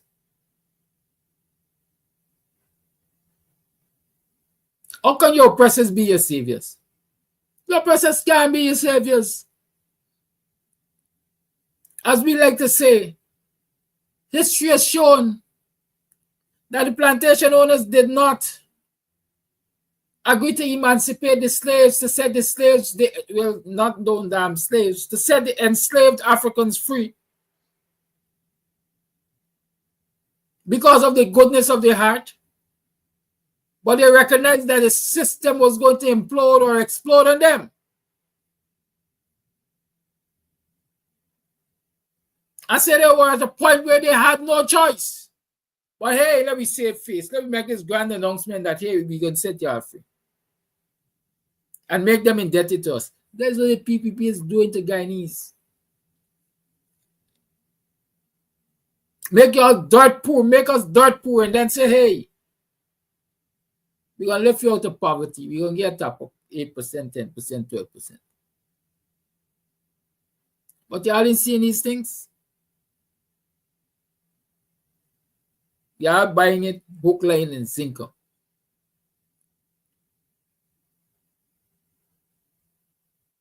You got to get woke. You have to get woke. I could say I ain't intend to talk too much. It's 4 minutes, 8 o'clock. The lines are open. 6225923 is the number to call. Let's show you a little skullduggery. Let's see if I could find this story. Yeah, y'all hear this one. I tell you how yesterday, big old Agile was coming to Buxton to talk to contractors and give workers. This is what they posted on the Public Service Ministry page, Ministry of Public Works. The PPP, government continues to address the needs of the people of Buxton without discrimination. Agile said, Agile said the PPP continues to address the needs of Buxtonians without discrimination. Let's take this first call and come back to what Agile said. Call you on, good morning. Yes, good morning to you and all my black brothers and sisters in Guyana. Happy Friday to all of you guys. Stay alive. Hope is on the way. Let me say this here first. A sister or a brother, I don't know is which, male or female, but what you mentioned Wednesday, the person said, Flash, you nail it. It gives me more encouragement to keep on saying the good things and encourage my black brother and sister, especially teenager, to continue focus on your future. Let me recall what I said, two only. I said, Flash Garden know that we make children, but we make the mind. I believe those words touch that person. They understand what Flash Garden mean by that. I said again, parents did not go to bed to make criminals and thugs and scrapehead and all this nonsense. But we must not give up on them because of the system that the Cody government put in place with power. Put these young people back against the wall. And they represent the word survival. Let me move on. Thank you, sister or brother who mentioned that. I saw 2 videos, and I got comments on those 2 videos. That video, when I look at it, Mohammed in a black neighborhood, sit down with some black female. Ian was close to him. One of them hug him up, and the next one sit down in front of him, and all of them skinning them teeth. My black brother, sister, you guys looking soft and weak. I don't like to use the word anymore, stupid and foolish. It is time we pulling you guys out of the hole every day, and you guys going back and dig a next hole for yourself. It is time for parents. And me see a grandmother sit down too. Ask yourself, why Mohammed only targeting black people neighborhood, targeting Amorina neighborhood? Because those are the vote he's going to put back and put back the government in office. Mohammed is doing exactly what Sharon Nass and others doing. What Sharon Nass did, not doing them.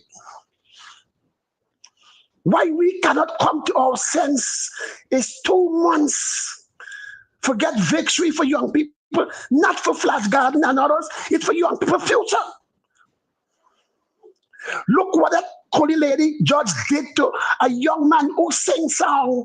And when the Cody boy sing his song, if he only get a will from that, we kill out a black man. And he has seen a go out and arrest him. Them panicking, God said, no, you cannot say those words. But a couple weeks ago, in the days, I look on American news that a young man going to church and talk all kind of rubbish, and he destroy the statue of Jesus. He destroy the statue of Mary. But they arrest him, Pastor Court, but the judge did not remand him. They just set him free and give him a day to return back to court. Said, go and seek help because maybe he must be mentally ill. Why we black people in protest for that and we protest for Mel Mel? You only see the racialness with this judge this? Yes, I believe yesterday you mentioned that Jill going in Buxton. Well, to me, he got the right to go anyway. Any party get the right to go anyway. Not the problem. The problem is those who go and support that welcome, support that visit. That is, and we the problem for ourselves.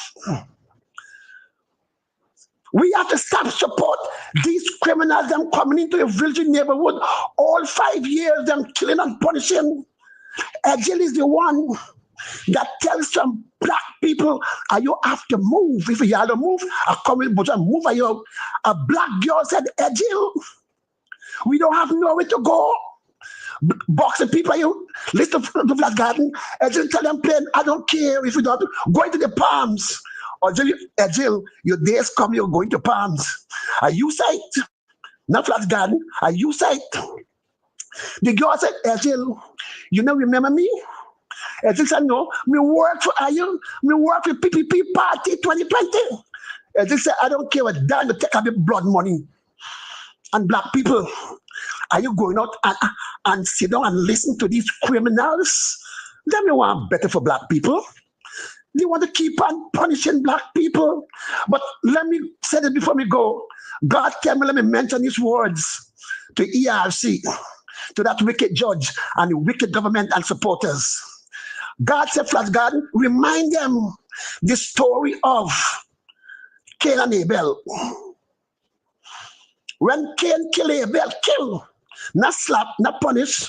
When Cain killed Abel, And God called upon him and said, hey, where's your brother? If he had a chance to repent, acknowledge his fault, and ask God forgiveness, but he played a tough man.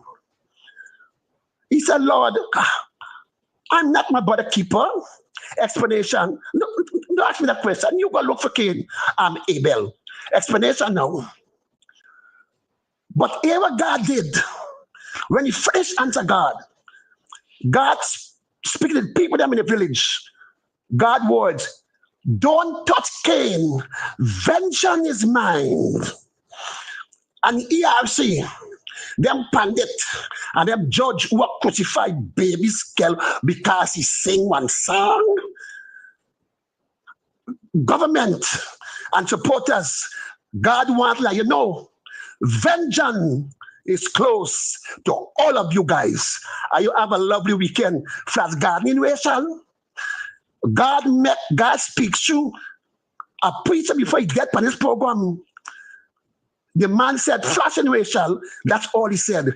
And today, I listen to this guy from Trinidad. Every day he come now, he talking about God. Black people in Guyana, listen to us. Listen to this program here. Thank you very much. Have a wonderful weekend. Thank you for your call, Flash Gordon. Thank you for your call. Flash, listen to us. I got to respond. Remember we got in this morning. It's Free Talk Friday, so don't worry yourself. It's Free Talk Friday. And why we Free Talk, y'all remember, y'all got contributors, Mountain, we got to pay some bills.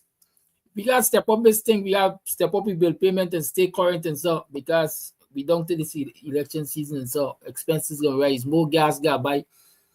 Got to keep them internet, two connections firing, etc., etc. So y'all got to tap up this thing. Let put up my information so y'all going to start tap up this thing. Let me talk to this one here. This one we name. Anyhow, one of them's Val line. Val line says true, but the coalition paid the Gaisuko workers in parts. That too is true, Val line. They didn't get bare bones payment though. You see, I tell you, when I come here, just come with me receipts, check the internet, do your research, and you can see that the coalition, after they announced the severance pay, first thing they say, we can't get all this money one time, the economy broke. Because PPP left it so. I remember that. But we're going to pay y'all in tranches. GAWU, the political workers union, I think, went to court on it. Gaisuko workers were paid with interest on their money. They got interest on their money. The coalition paid them with interest. And not only were they paid with interest, but despite the fact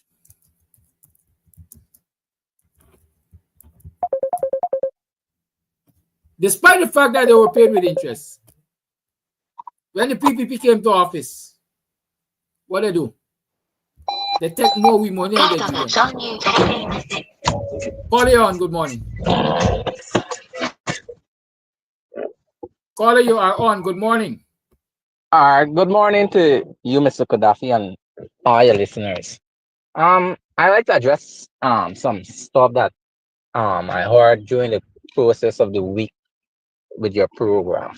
The first thing I would like to address is with the president state intervention, whereas he's pleading and crying for people to don't put our country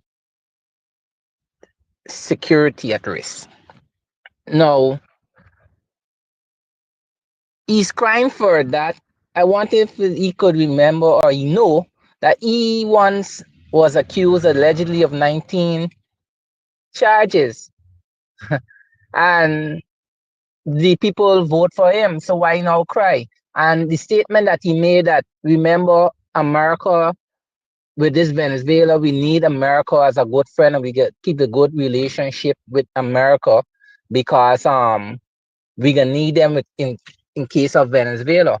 Now that had me wondering, What did he promise America? Did he already done sell our country out for the protection? Because we all know Donald Trump said any country that want America as a big brother to look over them will have to pay.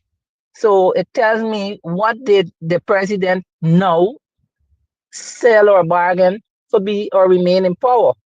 And the other thing I want to address also, I think you made a statement, whereas as a politician, this is what the people are looking at. Promise.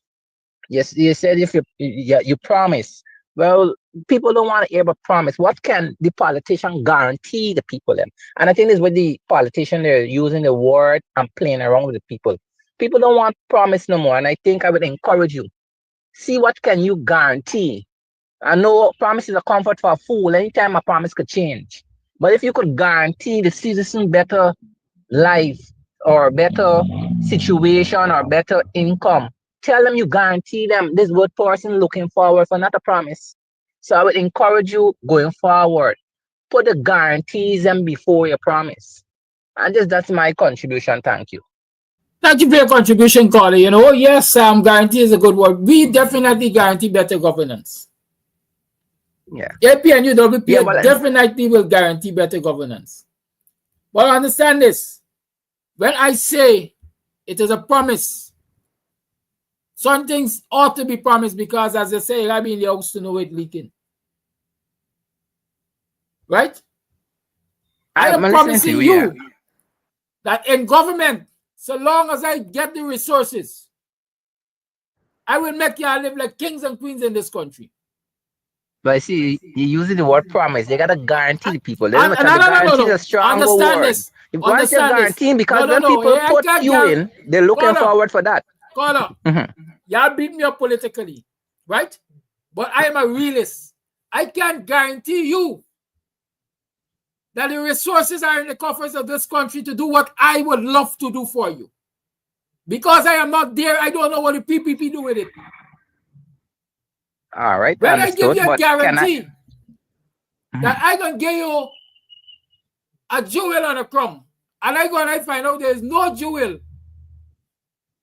much less a crumb, what do I do then? All right. For instance, I'm not talking about, we know that not everything you could fulfill immediately, but guarantees like I talking about, well, you would bring these perpetuate. I guarantee that when we go in power, we bring these perpetuate. Abnul say that, and when they went into power, they did nothing. Nobody didn't get sanctioned, or nobody even went to jail on the opposite side that dealt wrong with the people. Guarantee the people them that when we get into power, soon as we get into power, we start investigate these people and get back our money in our corpus. All these government officials who did under this arrangement and sell out the country, we send the wealth. If they can't show how they get it within this 5 years, bring it back to the corpus so that the people now will get their money back. You gotta guarantee. Those are some of the simple things that you could be guaranteed, is what I'm saying.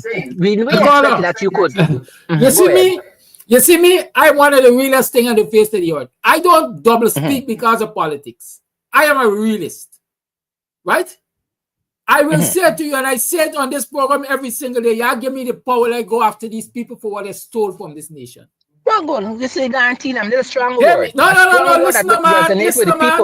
Listen up. Right? The guarantee that they're going to see jail is dependent on the judiciary.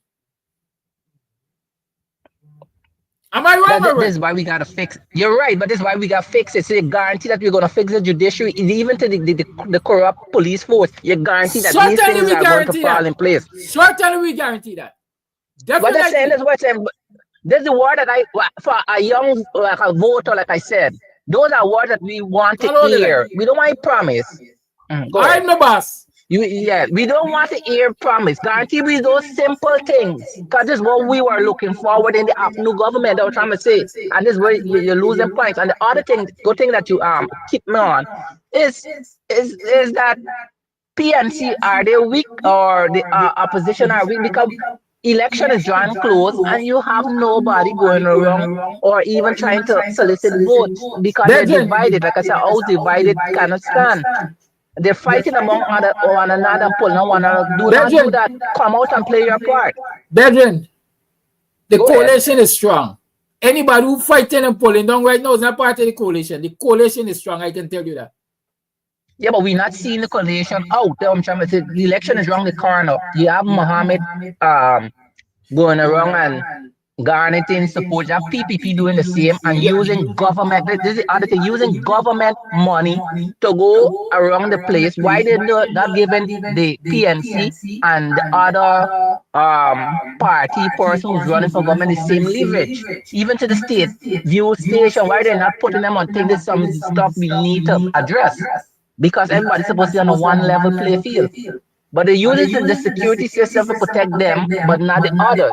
And those are things you need to start addressing. And I'm not seeing no part of the coalition they coming out and start garnering support or trying to win the vote from the people. They're just sitting back and relax. There's a silent river run deep. There's a silent river run deep. You more active, you and Mr. David Hines, but the rest, which is supposed to be the major party in the coalition, you're not hearing their silent. I don't know if they're afraid of rejection or I don't know. Sometimes they gotta move in stealth. That's all I will say to you, brother. Keep watching the space. Let me say that. Watch the space. Yeah. The luncheon day campaign, you hear the ad playing, so campaign luncheon. Right? Come on, man. Why you are so intolerant? It's Free Talk Friday. Why must cut the man out? You know, a young lady said to me the other day, Mr. Amsterdam, you got to listen to us and not try to get us to listen to you, you know. Right? You got to listen to us and don't not necessarily try to get us to listen to you. We area, but you got to listen to we, you know. Quality life, thank you for holding. True leaders, strong leaders, listens to people, always make a segment to listen to people. Before I get to say what I have to say, Flash Garden, I got to be mad because I read the Bible and it talk about images and it talk about statues, etc. And I did what I had to do and I started living alone and got rid of every image and statue and pictures and everything. And I started attending churches that got no image and statues. Because all my life I attended churches that has images and statues. The Bible states clearly about all of that. All right, my brother? Good. Number two, I realized something going on. For everything that the opposition or any opposition at all put out there about their plans for this economy, Jaggy and his minions coming back and saying they're doing the same thing. Moving forward, what we got to do is when we put out the plan, make it clear, explicitly clear, that look, tomorrow morning, y'all will hear PPP coming with the exact thing. Because, and what that says that they have absolutely no plan for you people. Because we can't keep holding back our plans. We have to let people know what our plans are, but at the same time, we have to remind people this is our plan. We're the originators of the plan. We're the makers of the plan. PPP have nothing original. They always copy. And even when they copy, they can't do it right. Because everything they have copied, they have destroyed. They do not know how to execute. We know how to execute. And that is the messaging we got to keep going forward with, because we can't hold our things in our pockets and think that people are going to know. We have to let people know from now. But when you get in people, when you say it to people, people look, these people on the other side got no plan for you. They're going to steal our plan and going to destroy our plan and make things worse for you. That is the messaging we have to give. All right? That's all I have to say. Thank you, caller. You know, the previous caller talk about the PPP using state resources to campaign and so on. Come on, we know though. We know though. Something going on. I'm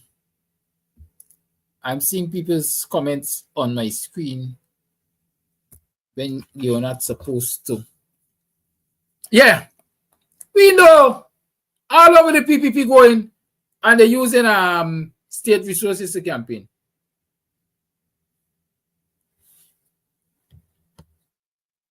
That's why they're giving out contracts. That's why they're promising you're going to get paid the increases before September.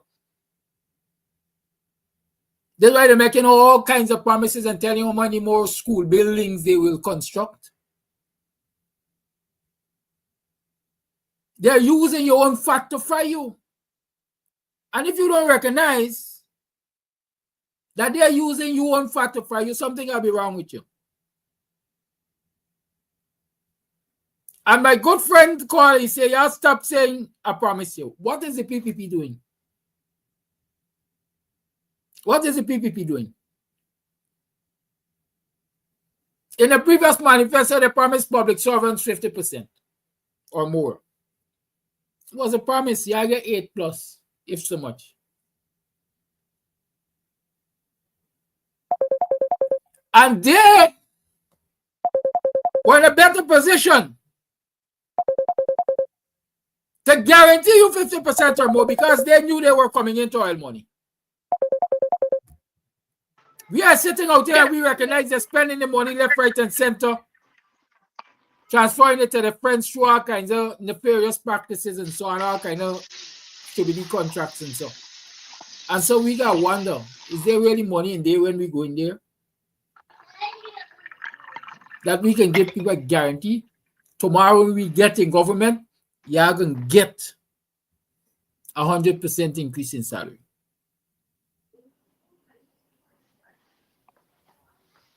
I like modifiers. As a teacher of English, modifiers are important.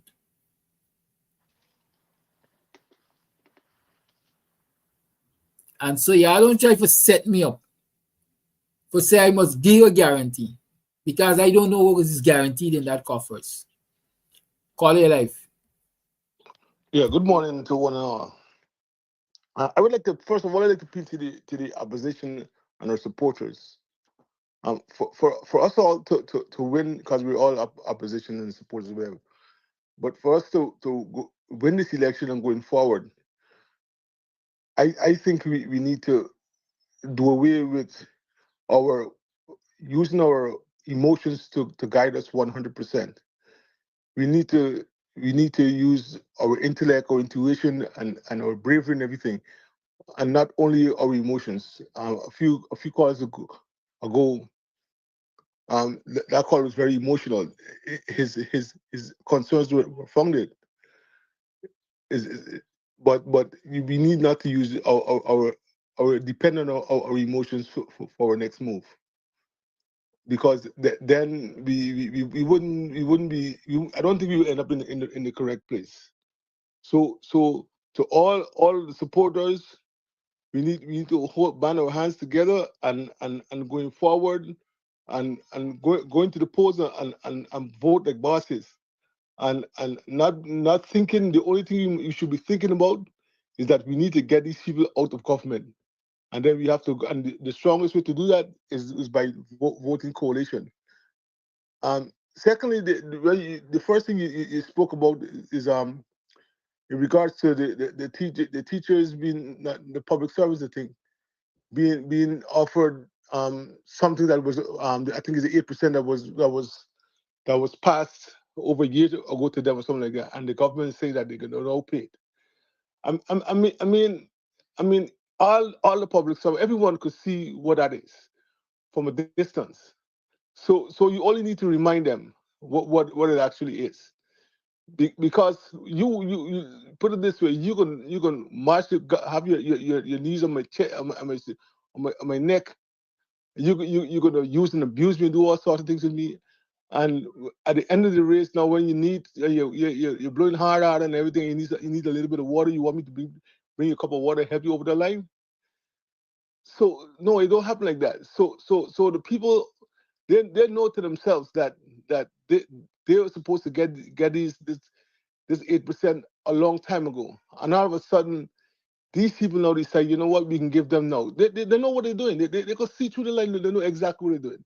So to Irfan, I mean, he's not intelligent enough to be no strategist and not like that.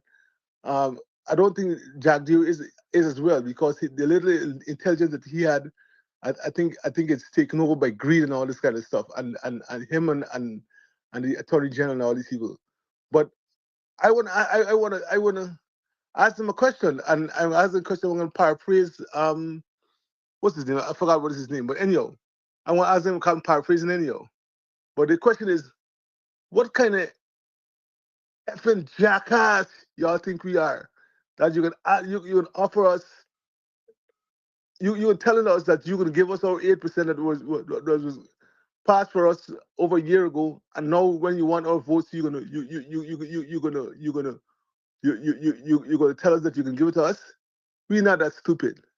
So the general public, opposition public, who will be voting, put those things behind your head, and remember that they were supposed to be giving us money that belonged to us a long time ago, and they refused to. While they get more fat, that many people get more fat, and now they want our votes. They're gonna try to promise us. Nah, it don't work with that. We're not jackasses. We can move forward with the APA, with the APNU WPA coalition. Thank you. That's my time. Thank you for your call. Let me tell you how they say.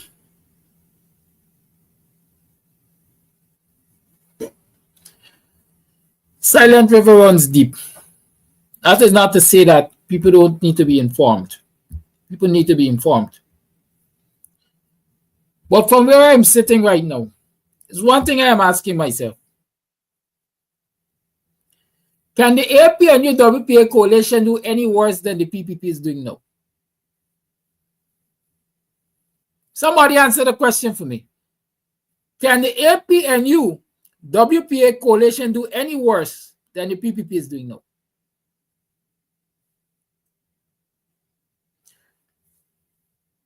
For me, that's all I need to consider to decide where I put in my vote. That is all I need to consider to decide where I am putting my vote. And I tell you all again, history is a great teacher. Look at everybody disappointed in Granger. Up to now, we still cussing Granger 4 or 5 years after. Granger is spent matter for me. Spent shell that ain't got no value. That done gone. Granger is not in the leadership at the coalition currently. Granger is not contesting for political office currently. Granger is the past. The coalition is now led by a man named Aubrey Compton Norton.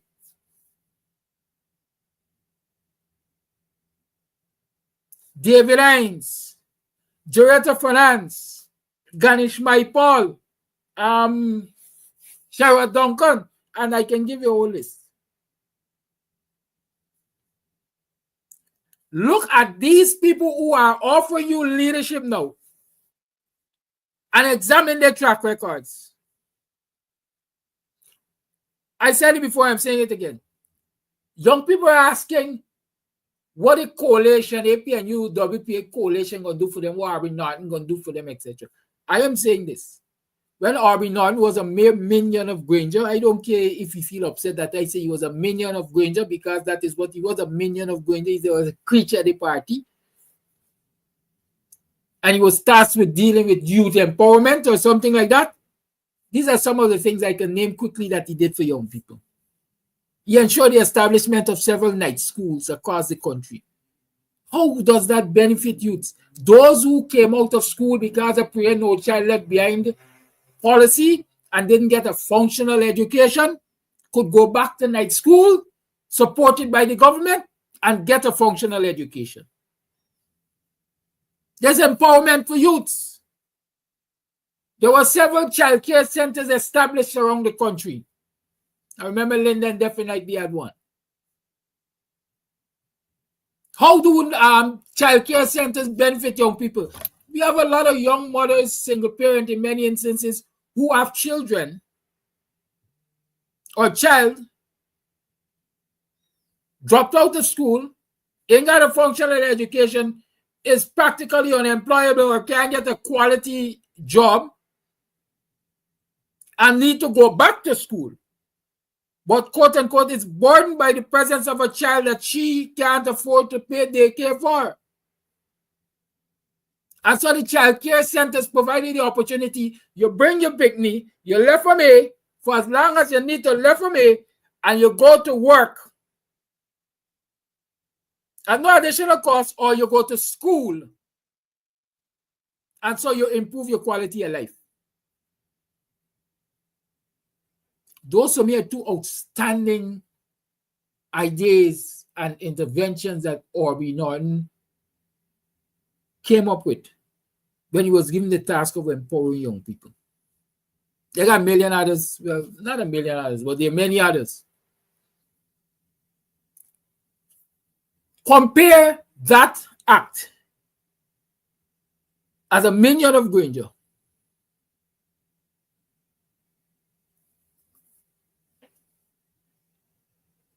to what the PPP did when they got power. They didn't see the importance of enhancing that, nurturing it and making it bigger so that youths around the country can be empowered like that. They shut down all of them. So who in power now? Ali. Who is going to contest the elections again? Ali. So you got Aubrey Norton contesting for new leadership of this country versus Ali, who has been there. You see what Ali do? He shut down the things that were intended to empower young people. Versus a man who created things to empower young people. Can Aubrey Norton do worse than Ali? And if Aubrey Norton can't do worse than Ali, I decide where I'm going to vote already. Y'all could decide. Call it live. Call it on. Yeah, good morning, Kanaki. Please discard the voice note. Now, this the person with this little girl. You saw the big glitz and glamour when they called that man. I'm quite certain that they must have done pass it through court and sentencing for the little 13-year-old girl in Pleasance. And like when the rapist and the little Amerindian girl and other rape allegations coming up against the minister, that was thrown under the table.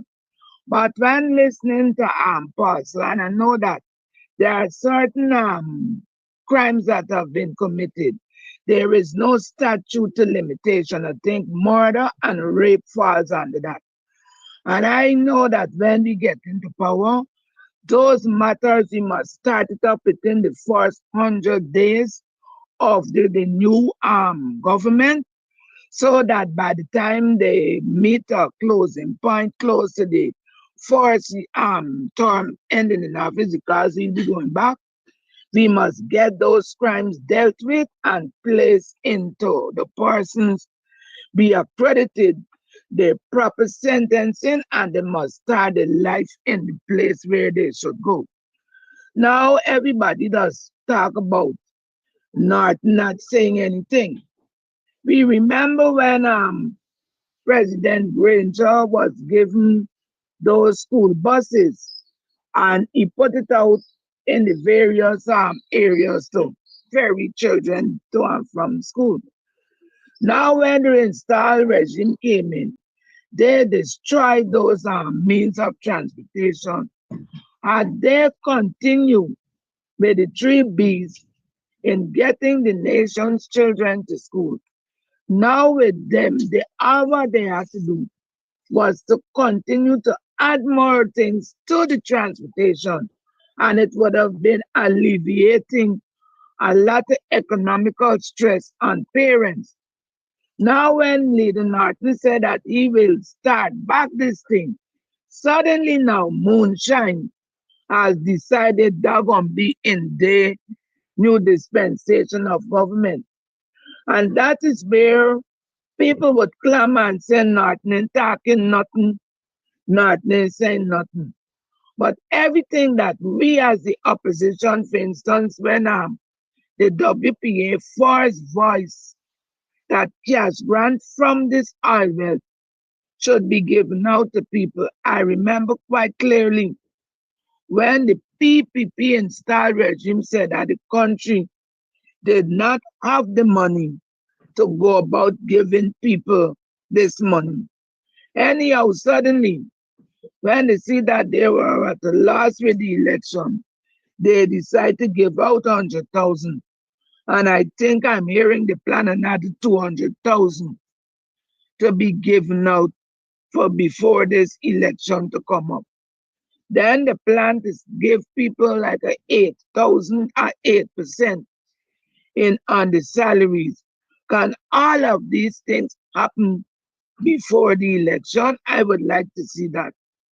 And lastly, I want to it's a sad congratulations to Adriana parents on her success at the last conventions. And I know that they are it I would like to be in their position.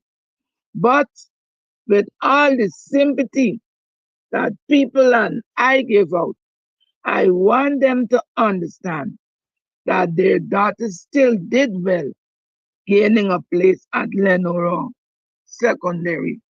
And to all those children who did their best, however they did it, I want to congratulate them on passing the comprehensions. And I pray that this is not only the first pass, that they could continue on to the fifth form and come out just as great as how they came out in this thing. So that is my view. And you know where I am? When I come to Daki, we'll talk. Okay, bye-bye. Thank you for your call. Let me continue to show you this. That was a little bit about what Aubrey Norton did as a minion of Granger, a creature of the party. And we're talking about young people because young people asking the question, what are going to do for we? Mr. Barty, I take a call just now. I'm going to call back. David Hines, Professor David Hines. I'm tempted also to say as a minion of Granger.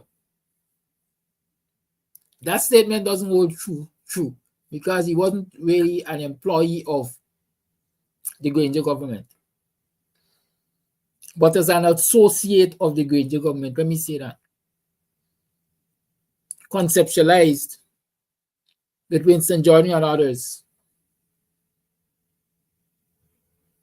programs and projects that were intended to empower young people. This building I'm sitting in, this private property that I'm sitting in, the folks from Pleasance, for example, can tell you of how many trips they made to this private property that I'm sitting in for us to sit together and write project proposals to empower the youths in those communities. We wrote several projects to empower the youths in those communities. But like I said, it says speak no ill of the dead.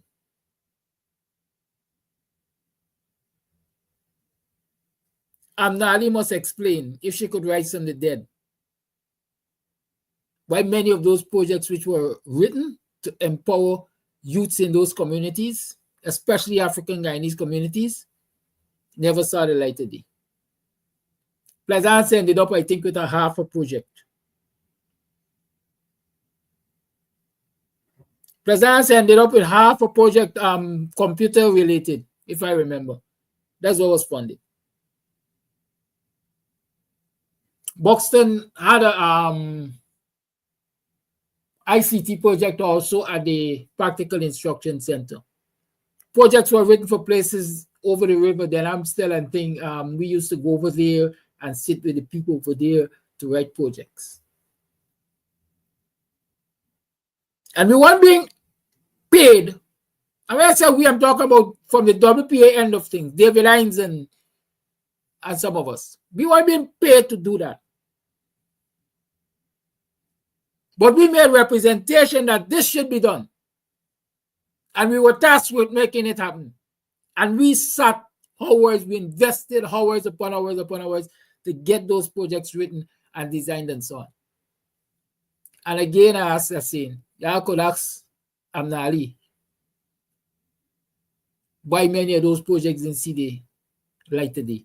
Because by that time, the money to fund those projects were moved from Ronald Bulkan's ministry and they were placed at social services where Amnali was. And so I come to ask you all this question. I come to make this statement. Who else could look out for you?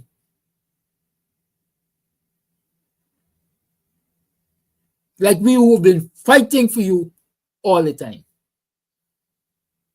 Which Mohammed could come and convince you or convince me that he got you best interest at heart? When a person like Amnali was come through the ranks of the PNC, a predominantly African Guyanese party,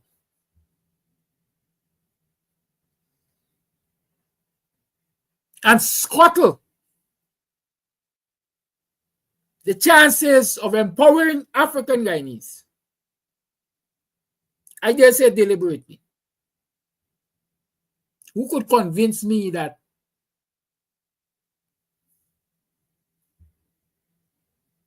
another Ali or Mohammed could have my best interest at heart?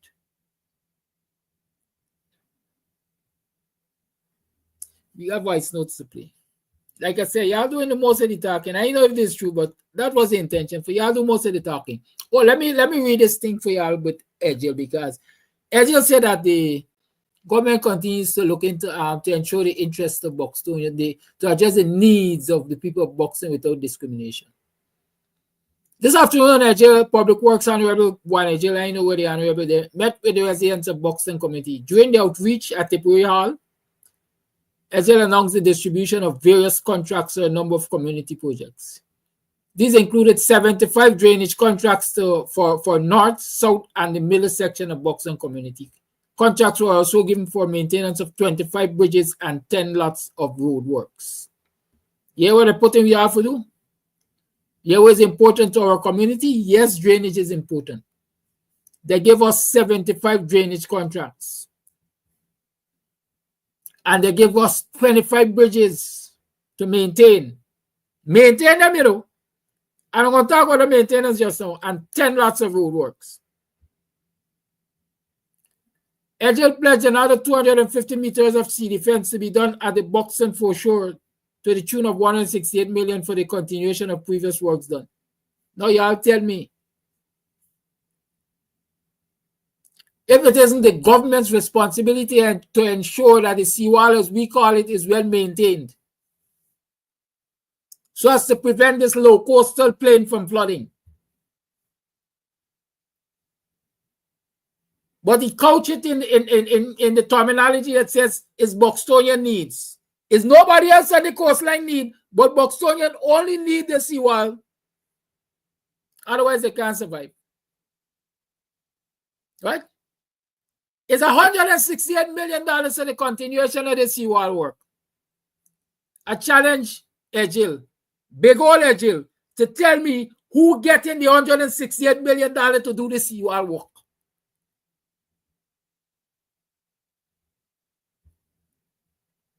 That's my challenge this morning. That's me challenge. 25 bridges to be maintained. No maintenance on any of the bridges in this community. We're getting the contractor who maintains it. $25 million. I take a bet. Because remember, not so long ago, you see, y'all got to stay woke, you know.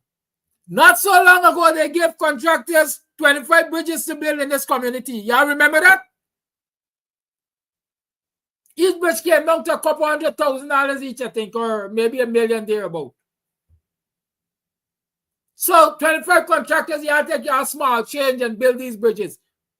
Now it's election time, y'all take a smaller change and maintain these bridges. What kind of fool are you? What kind of fool are you? We got 25 lots, how much we got? 75 canal to clear and clean and so, or 75 lots.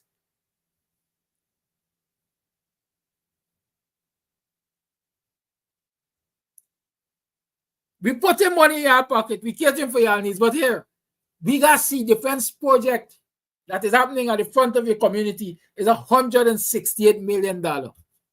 Point me to the Buxtonian that got that contract. Because hey, all them other contracts that you talk about, Edgel, can't add up to the $168 million in funding. And so when your minions, when your trenches, whoever you want to call them, come to tell us that you're looking after the needs of Buxtonians, then we put a value, a dollar value to this need that you're looking after. And all those of you in Buxton who tell yourself and singing Edgel praises and the PPP praises and say, hey, we getting free to food. You stop and think. Think about the quality of food you're getting feed.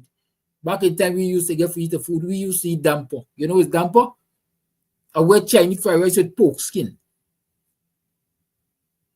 Things are bad then. Things are better now. You still want to eat a damper? I play my voice note. Is that said again? Do play voice note? Forgive me.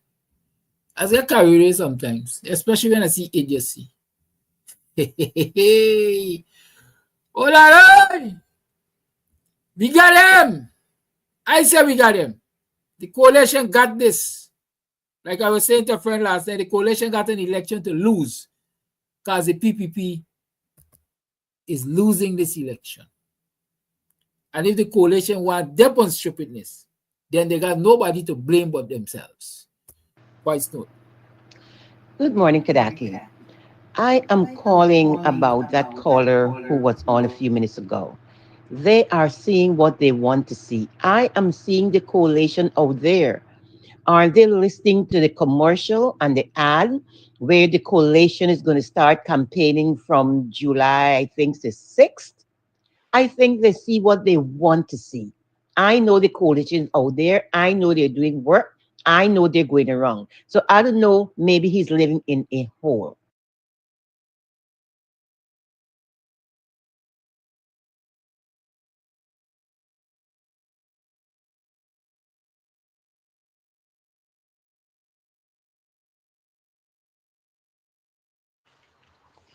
A blessed morning, Brother Kadaki. A great and wonderful morning to all sound thinking, non racial Guyanese. I pray that all is well with each and every one of you. I am listening to your program as per normal, Brother Kadaki. And that young fellow who spoke about the two words, promise, and the other word is like saying we will do this and we will do that. He has a point, but still he is not quite accurate, because I like your explanation to him. These are our projections, but when you do get into government, you will be able to know how far you can go with your projections, you know? And then I also heard him saying that PNC is not doing enough. And it bothers me because it's a cry I've been hearing as I hit the road every day. The young people are not listening to education. They are not listening. And all of them are glued to Bharat, Afrad, and Mohammed pages. All of them are glued over there. So how can you know what is happening with PNC? PNC is on the road since after election. Every Tuesday in front of GCOM. And if you check social media, you will see PNC all over this country. 2 days ago, they were in Victoria. That must have been, for the shortest while, about 3 different visits with PNC in Victoria. Comrade Aubrey Norton was in Baracara, Kanji River. Why these youngsters are saying that they are not seeing PNC? And I can speak for Georgetown, right through on the East Bank. Every day it is being published and it's being seen that PNC individuals are going door to door. Where are these young people looking? It is unfair for them to say that. They might PNC maybe would is required to have a bigger entourage, but we don't have the resources like the PPP. The PPP has all of Guyana financial resources, and that is what they are utilizing. The other fella who they in all them rivers and what have you sharing money, he must have got containers of that of money. So why try to even the PNC with these people who have a bundle of illegal cash? Anyhow, what is bothering me at this point of time, the most important thing is the total formulation of the coalition. And I'm pleading with all the other small parties to come on board and let us make this thing a success. I I am hearing the small parties saying coalition. Who they want to collate with? The sanction man? Are they waiting for him to say, well, he's now open to coalition? Is that what they are waiting for? If they are talking coalition, where and how would they collate? Why split the vote when every vote is needed under the big umbrella? Anyhow, I do hope that good sense prevail, and these people who are chattering as small parties and saying that they are black conscious, they will act black consciously and stop talking. May God have mercy on this nation for the betterment of generations to come. Have a blessed day, my brother.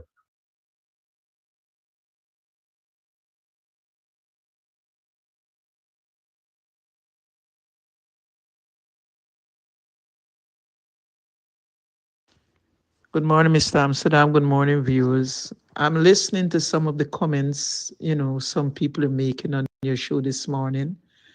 And then they just need to think what he's saying. Mr. Norton is out in the fields. He's putting his ideas out, what he will do for the people. Up to yesterday, I think he said that he's going to make sure that the kids have a good education and transportation would be available for them. People just have to sit and listen to what his plans are and stop jumping from place to place. Because some of the comments, some of them making no sense. Mr. Norton going out, he's not this. The man is going out in the communities. Let them look and see on the page where Mr. Norton is going. To me, some of them just into make just problem. Some of them trying to make problem. You have to be smart. Concentrate on who is going to make the country better for all.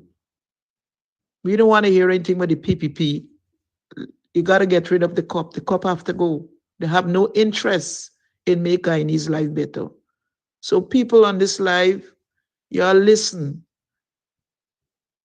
I think it's on the 6th of next month, they have something of the Scribble Revolution. You go out and give your support. Give your support there. Work together, unite together, and make Guyana a better place for all. That is my take for today.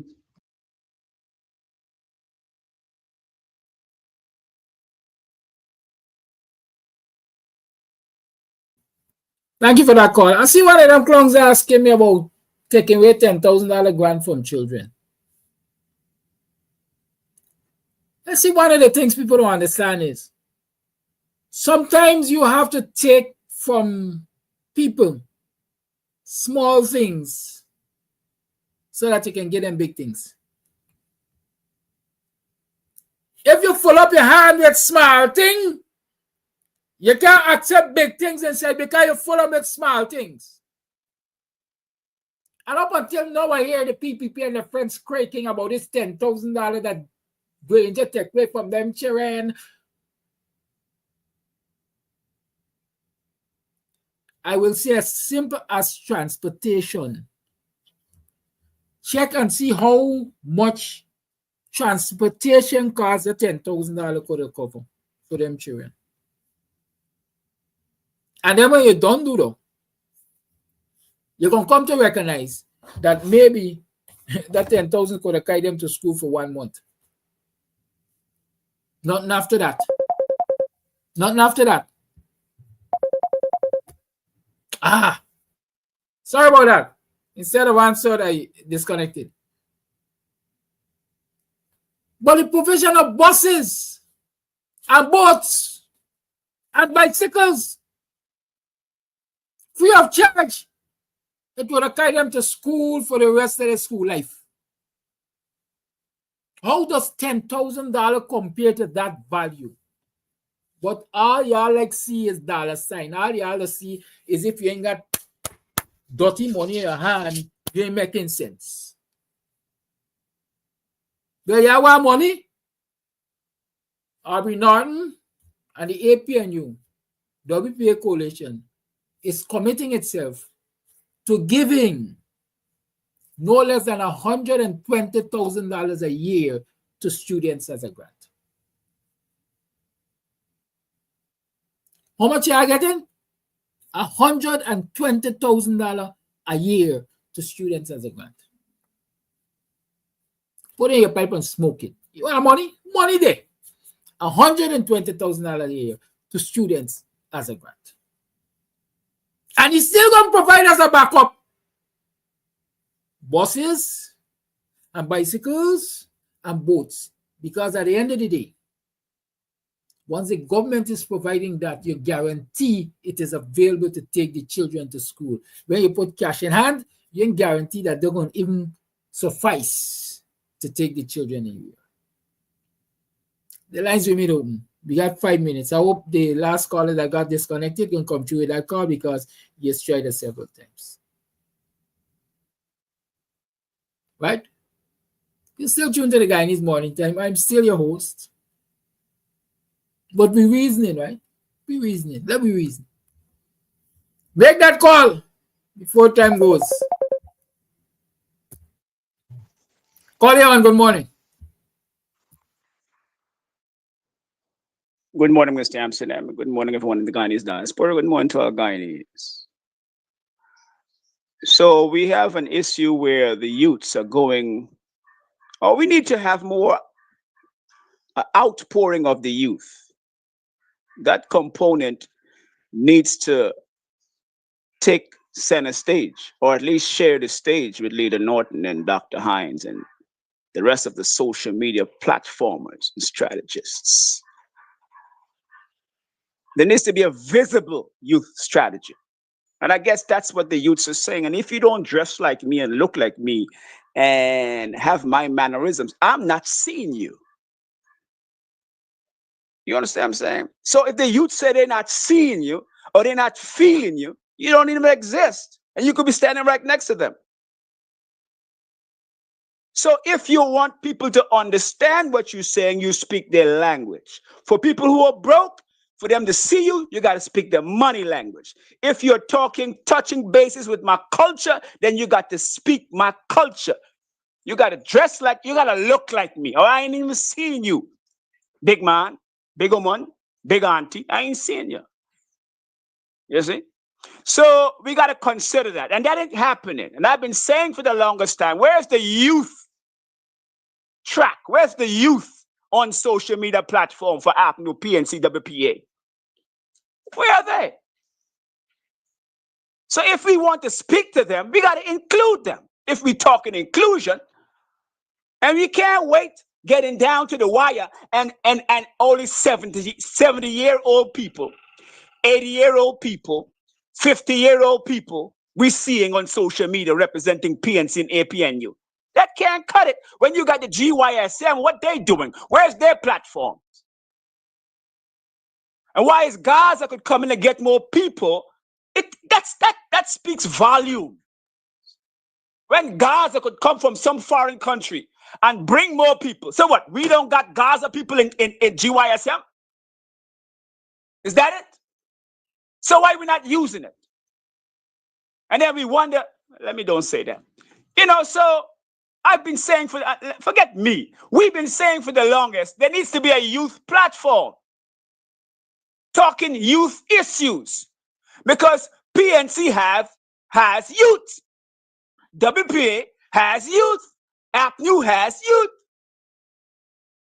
And I don't know why we don't have them on the platforms discussing issues that are relevant to them. Remember I said, when you come in the long yard and you're campaigning, you got to bring the youth online.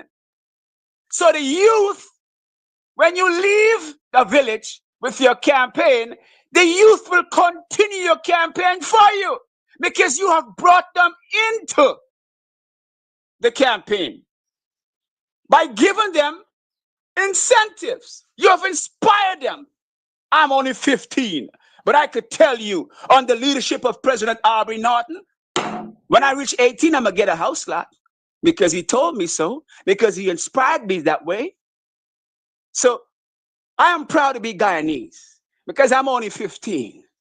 And the PNC and the WPA told me when I reach 18, my house lot guaranteed for sure.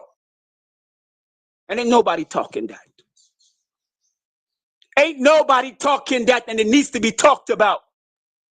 So there are undervalued assets. Marketing. Undervalued assets need to be brought online to be made valuable. So that's very simple. So I recommend that we have a marketing specialist.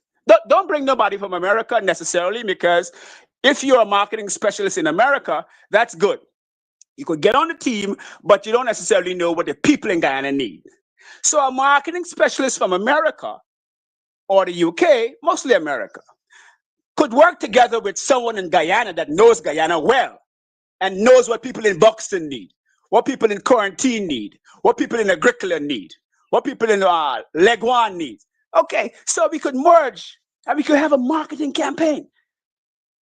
So we could market our wins. The wins are the same thing that Winston Jordan was talking about yesterday, the blitz. I call them the wins because when you are fighting for something, you want to win something. In marketing, we call them the wins. So the wins are things that the people would need. Young people have needs. And if you want the young people to recognize you, then you have to talk the things that they are interested in. It's not about what you want to talk about.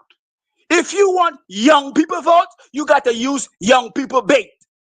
Speak young people interests.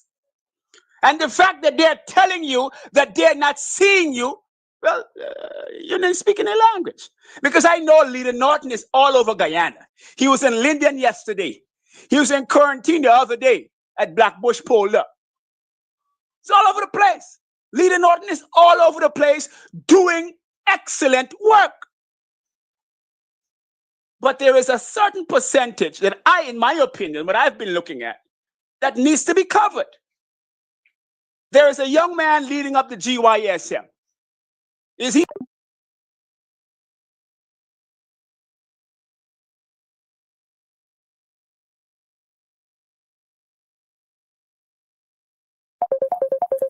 Leon, good morning.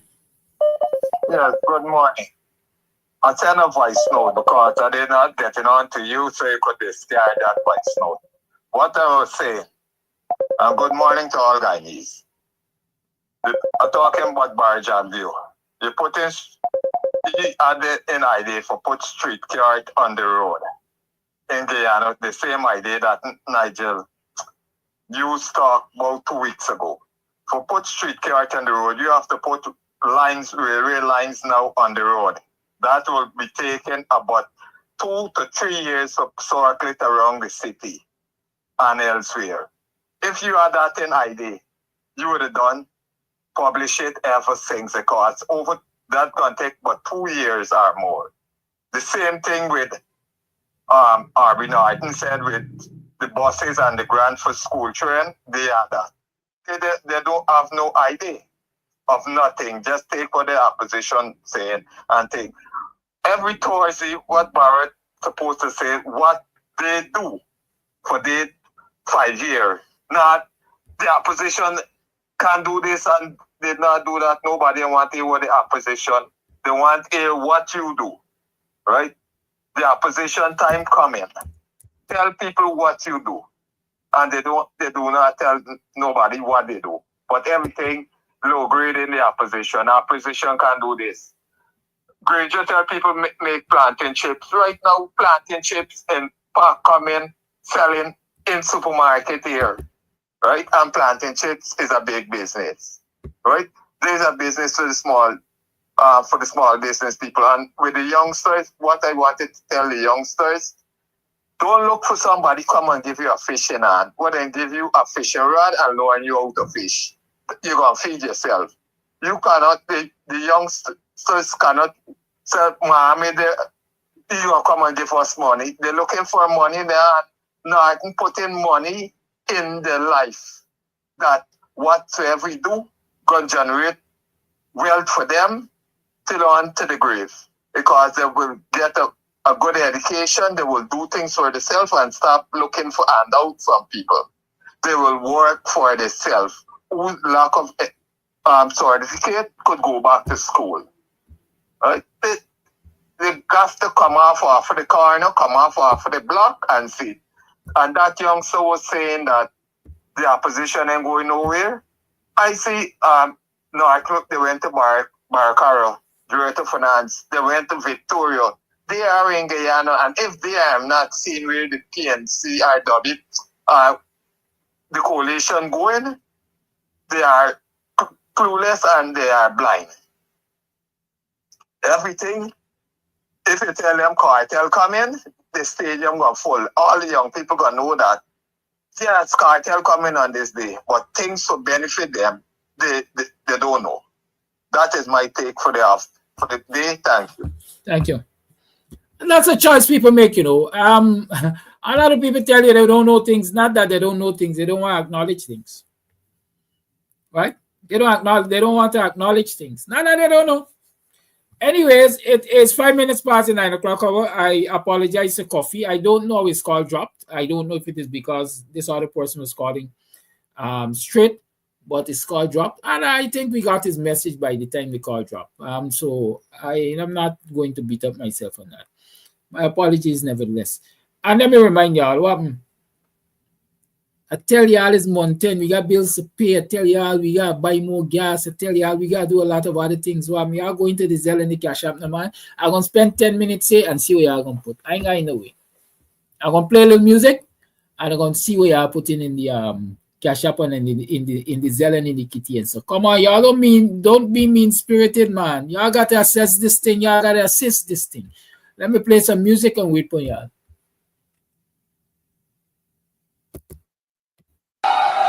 We ready, time to remove the Guyana, this is it, the launch of the APNU Coalition campaign on Sunday, July 6th on the Square of the Revolution from 4 p.m. Come meet our candidates. Come out and hear about our people-centered development strategy that puts people first. Come hear from our Prime Ministerial candidate, Eureka Fernandez, our presidential candidate, Aubrey C. Norton, and others. On Sunday, July 6th from 4 p.m., the Square of the Revolution will vibrate with a people-powered campaign. APNU, putting people first. We ready, time to remove the I'm feeling it now. We ready, time to remove the Guyana, this is it, the launch of the APNU Coalition campaign on Sunday, July 6th on the Square of the Revolution from 4 p.m. Come meet our candidates. Come out and hear about our people-centered development strategy that puts people first. Come hear from our Prime Ministerial candidate, Eureka Fernandez, our presidential candidate, Aubrey C. Norton, and others. On Sunday, July 6th from 4 p.m., the Square of the Revolution will vibrate with a people-powered campaign. APNU, putting people first. We ready, time to remove the I'm feeling it now. You know, I just did a check, and you know what I realized?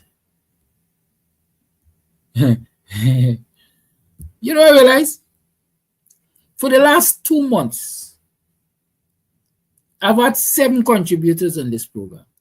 7. Oh, yeah, could be some mean to me, man.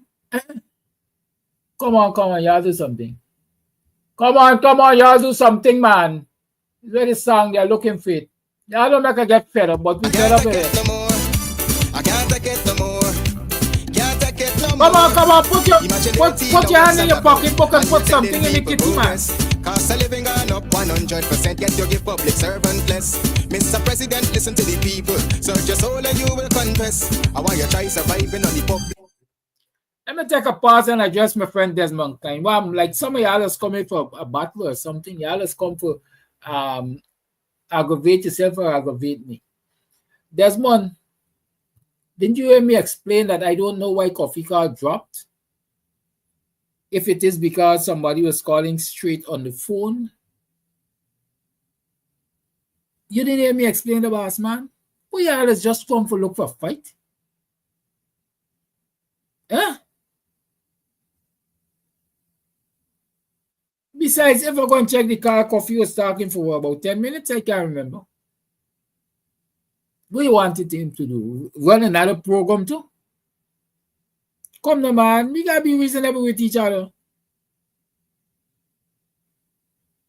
Be reasonable, Desmond. Since that you're so concerned about who you know, getting dropped and things, put something in kitty. Hey. Then you go stress, cause I done fed up. You done fed up. He done fed up. She done fed up. We done fed up. The people fed up. You're hiding corruption inside the cup. Look how we will set up. Hey, Flash Garden, this is not Best Buy request show. This is not a birthday request show. This is not a request a song, right? This is Guyanese Morning Time. I am the host. The people fed up.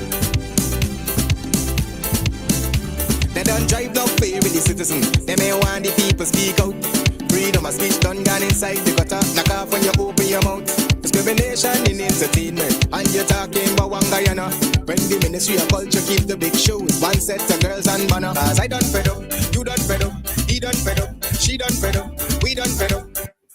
Everyone percent says the PPP will win Region 4. You know, that's why I just entertain people like Evan, you know.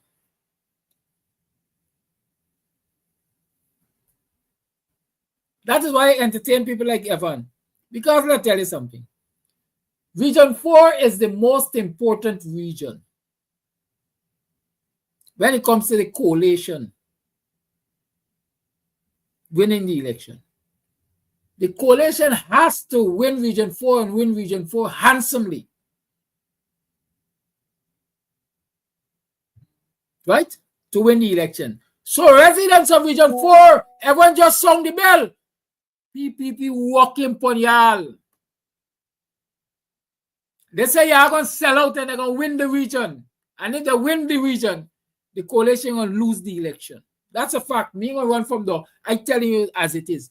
Unless the coalition wins Region 4 handsomely, they can't win the election easily. And that's why the PPP ensure they buy Sandy and they buy Seram. That's why they had them sitting there, clonging out the region. Because hey, what they don't want to do? They want Region 4 residents to get despondent. They want Region 4 residents to get aggravated. They want Region 4 residents to become so vexed with the coalition that we would never give them a vote again. And I ain't going to vote for them. And so they could win the region.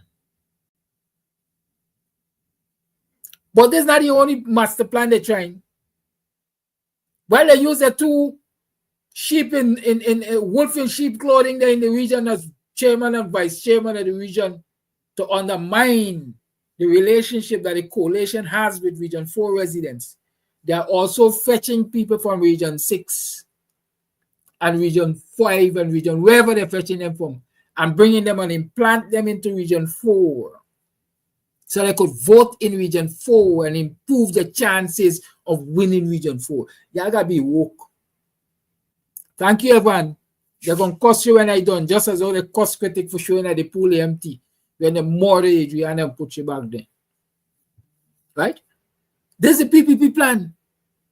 They're desperate to win Region 4 because Region 4 is a trump card for the coalition. If they could grab the Region 4 from the coalition, then they make it harder for the coalition to win the election.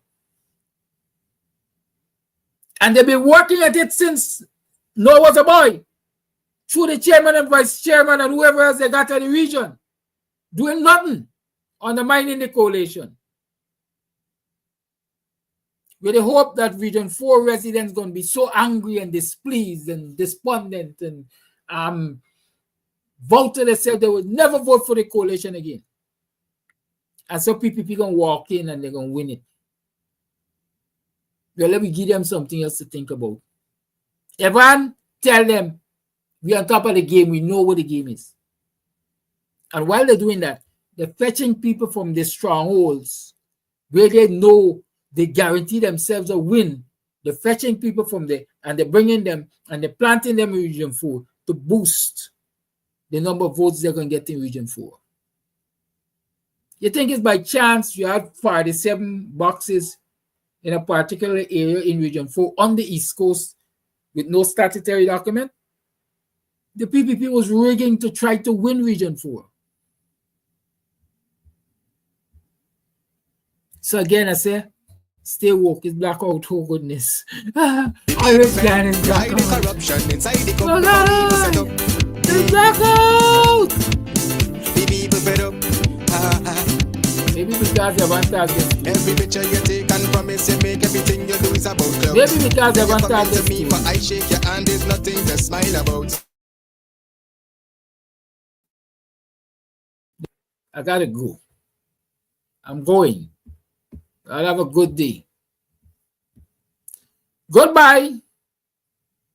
A dark and handsome, but the blackout ain't doing good for me on the screen right now. I'll have a good one. Tata. We're going to continue to talk this conversation on Monday. But y'all remember the Cash App and remember the Zelle and so on. Come on, man. Y'all support the thing. Bye-bye.